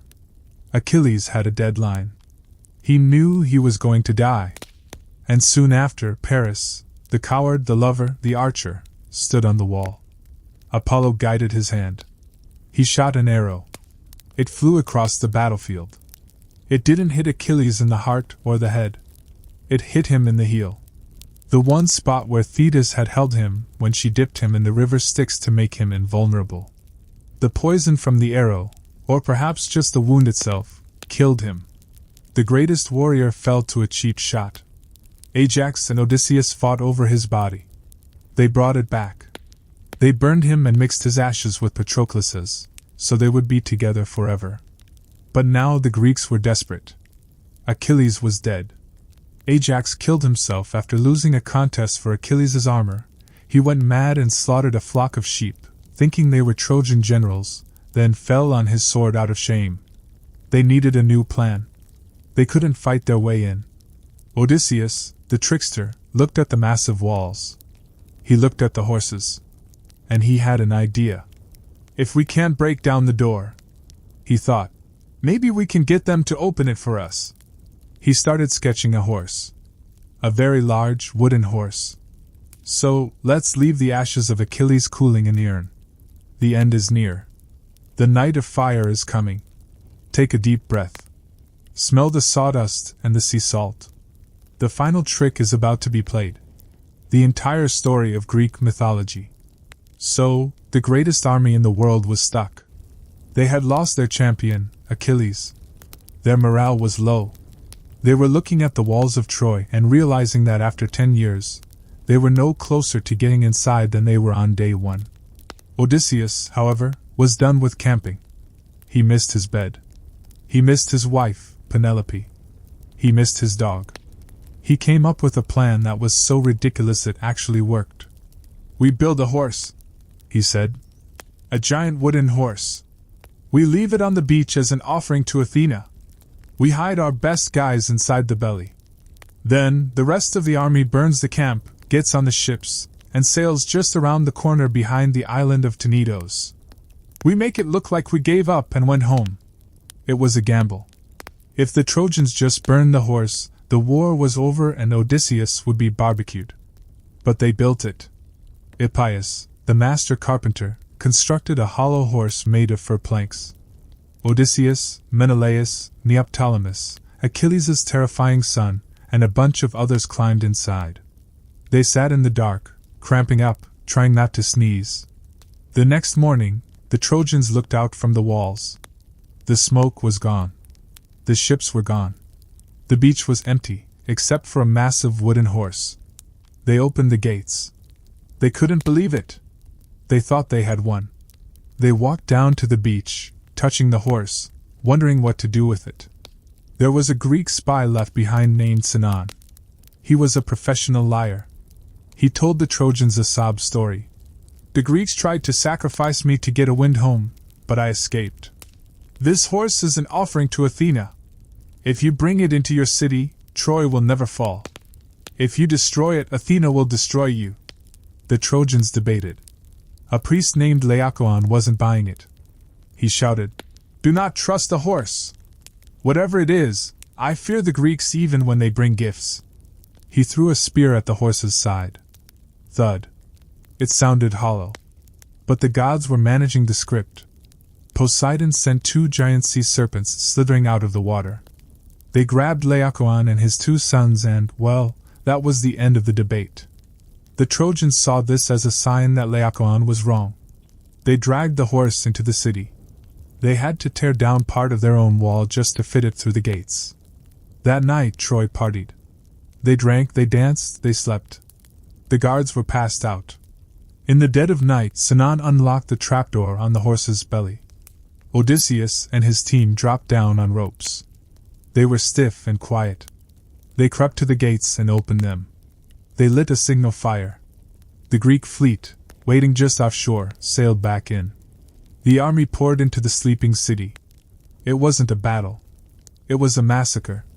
King Priam was killed on his own altar by Neoptolemus. The Trojan women were rounded up. The buildings were torched. The great city of Troy, which had stood for centuries, was erased in a single night. Menelaus finally found Helen. He had sworn to kill her for causing all this trouble. He marched into her room, sword drawn, ready to end it. Helen saw him, dropped her robe slightly, and looked up with teary eyes. Menelaus dropped his sword. "Okay, let's go home," he mumbled. He was a simple man. The war was over. But the Greeks made a mistake. In their victory, they desecrated the temples. A guy named Ajax the Lesser dragged the prophetess Cassandra away from the statue of Athena. Athena was not amused. She went to Poseidon and said, "Let's make their journey home a nightmare." So, while the war took 10 years, the return trip for some of them took just as long. Agamemnon got home fast, only to be murdered in his bathtub by his wife Clytemnestra, who hadn't forgotten about him sacrificing their daughter. Menelaus got blown off course to Egypt and spent years wandering the desert before getting back to Sparta. But Odysseus? Odysseus had the worst commute in history. This is the Odyssey. He started with 12 ships. He left Troy feeling pretty good about himself. But he made bad choices immediately. They stopped at a city called Ismarus, raided it, and stayed too long drinking wine. The locals reinforced and attacked, killing a bunch of his men. Then a storm blew them to the land of the lotus eaters. The locals there ate a flower that acted like a super narcotic. It made you forget everything and just want to stay and chill forever. Some of Odysseus's crew ate the lotus. They sat down on the beach and said, "Troy? Ithaca? Never heard of it. Pass the petals." Odysseus had to drag them back to the ship kicking and screaming and tie them to the rowing benches. Next stop, the island of the Cyclopes. They found a cave full of cheese and sheep. Being greedy pirates, they went inside and started eating the cheese. The owner came home. It was Polyphemus, a giant one-eyed son of Poseidon. He rolled a massive stone over the door, trapping them. He saw the intruders, grabbed 2 of them, and ate them raw. Odysseus, the trickster, had a plan. He offered the giants some really strong, unwatered wine he'd brought along. Polyphemus drank it, got drunk, and asked, "What is your name, little man?" "My name is Nobody," Odysseus said. "Well, Nobody," the giant burped. "I will eat you last." And he passed out. Odysseus sharpened a giant olive stake, heated the tip in the fire, and drove it into the giant's single eye. Polyphemus woke up screaming. He shouted for his neighbor Cyclopes. "Help! Help! Nobody is hurting me!" The neighbors yelled back. "If nobody is hurting you, then go back to sleep." Blind and furious, Polyphemus opened the cave to let his sheep out, feeling their backs to make sure the men weren't riding them. Odysseus and his men tied themselves underneath the sheep. They slipped out right under the giant's hands. They ran to their ship. But as they sailed away, Odysseus couldn't resist bragging. His ego was his flaw. "Hey, Cyclops!" he shouted. "If anyone asks who blinded you, tell them it was Odysseus of Ithaca." Polyphemus heard the name. He prayed to his father, Poseidon. "Dad, this guy Odysseus blinded me. Make sure he never gets home. Or if he does, make it take forever and make him lose all his friends." Poseidon heard the prayer. And the ocean became Odysseus's enemy. They kept sailing. They reached the island of Aeolus, the keeper of the winds. Aeolus liked Odysseus. He gave him a bag made of ox hide. Inside were all the stormy winds, tied up tight. Only the gentle west wind was left out to blow them home. It worked perfectly. They sailed for 9 days. They were so close to Ithaca they could see the smoke rising from the chimneys. Odysseus, exhausted, fell asleep. His crew looked at the bag. "I bet there's gold in there," they whispered. "Odysseus is keeping it all for himself." They opened the bag. Whoosh! The storm winds burst out. The ship was blown all the way back to Aeolus's island. Aeolus kicked them out this time. "You are cursed," he said. "Get off my lawn." Then they hit the land of the Laestrygonians. Giant cannibals. They threw rocks at the fleet. 11 ships were destroyed. Only Odysseus's ship escaped. Now there was just one boat left. They landed on the island of Circe. She was a witch goddess. She invited half the crew to dinner, drugged their food, and turned them into pigs. Odysseus went to save them. Hermes met him and gave him a magical herb called moly to protect him from the magic.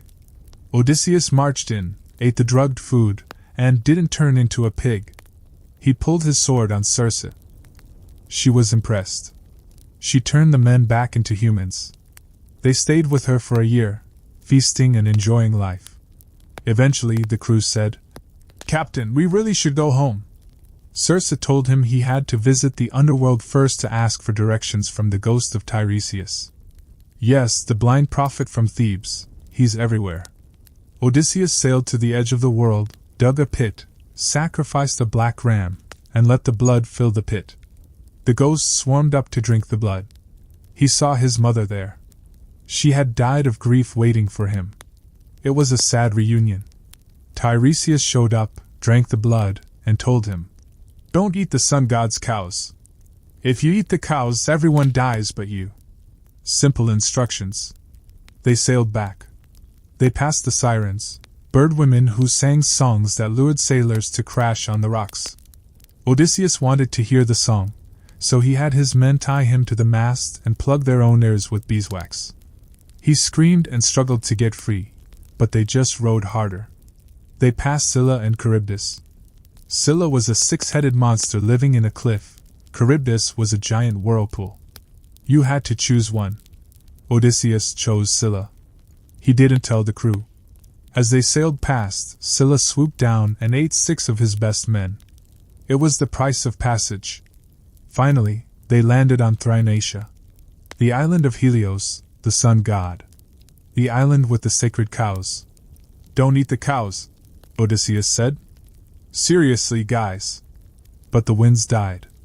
They were stuck there for a month. They ran out of food. While Odysseus was sleeping, he sleeps a lot at crucial moments. The crew killed the cows and had a barbecue. The meat mooed on the spits. The hides crawled around. It was cursed beef. When they finally launched the ship, Zeus sent a lightning bolt. Crack. The ship was destroyed. Everyone drowned except Odysseus. He clung to a piece of wood. He drifted for 9 days. He washed up on Ogygia, the island of the nymph Calypso. Calypso fell in love with him. She kept him there for 7 years. She offered him immortality if he would stay. But Odysseus just sat on the beach every day, staring at the ocean, crying for his wife. Finally, Athena asked Zeus to intervene. Hermes was sent to tell Calypso to let him go. She wasn't happy, but she helped him build a raft. He sailed away. Poseidon saw him and sent one last storm, smashing the raft. Odysseus washed up on the island of the Phaeacians, naked and battered. The princess Nausicaa found him. The Phaeacians were nice people. They fed him, listened to his story, and gave him a magical ship that sailed itself. They dropped him off on Ithaca while he was asleep and left a pile of treasure next to him. He was home. 20 years later.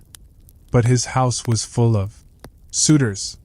108 young nobles were living in his palace, eating his food, drinking his wine, and trying to force Queen Penelope to marry one of them. They assumed Odysseus was dead. Penelope was smart. She had stalled them for years. She said she would choose a husband when she finished weaving a shroud for Odysseus's father. Every day she wove, and every night she unraveled it. But the suitors had caught her. Time was up. Odysseus disguised himself as an old beggar. He went to his own house. The only one who recognized him was his old dog, Argos. The dog was lying on a pile of manure, old and tick-ridden. He wagged his tail once, saw his master, and died happy. It's the saddest part of the whole mythology. Odysseus entered the hall. The suitors mocked him. They threw a stool at him. He took it. Penelope announced a contest. Whoever can string Odysseus's great bow and shoot an arrow through the holes of 12 axe heads lined up in a row, I will marry him. The suitors tried. They couldn't even bend the bow. It was too stiff. The beggar asked for a turn. The suitors laughed. But Telemachus, Odysseus's son, now grown up, let him try. Odysseus picked up the bow. He strung it easily, like a harp. He plucked the string. It sang like a swallow. He fired the arrow. It flew straight through all 12 axes. He turned to the suitors. He ripped off his rags. The contest is over, he said. He and Telemachus locked the doors. It was a slaughter. Odysseus killed every single one of them. It was brutal, bloody justice. He ordered the house cleaned. He finally revealed himself to Penelope. She was cautious.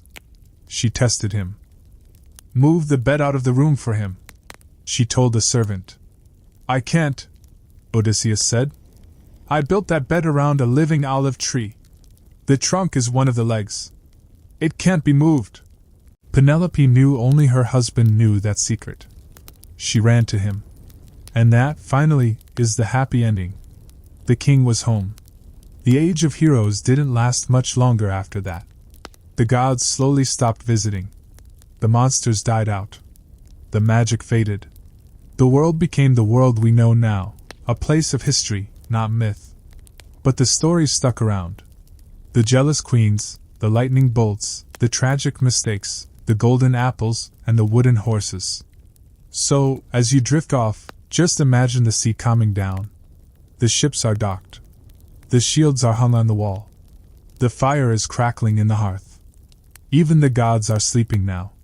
Good night.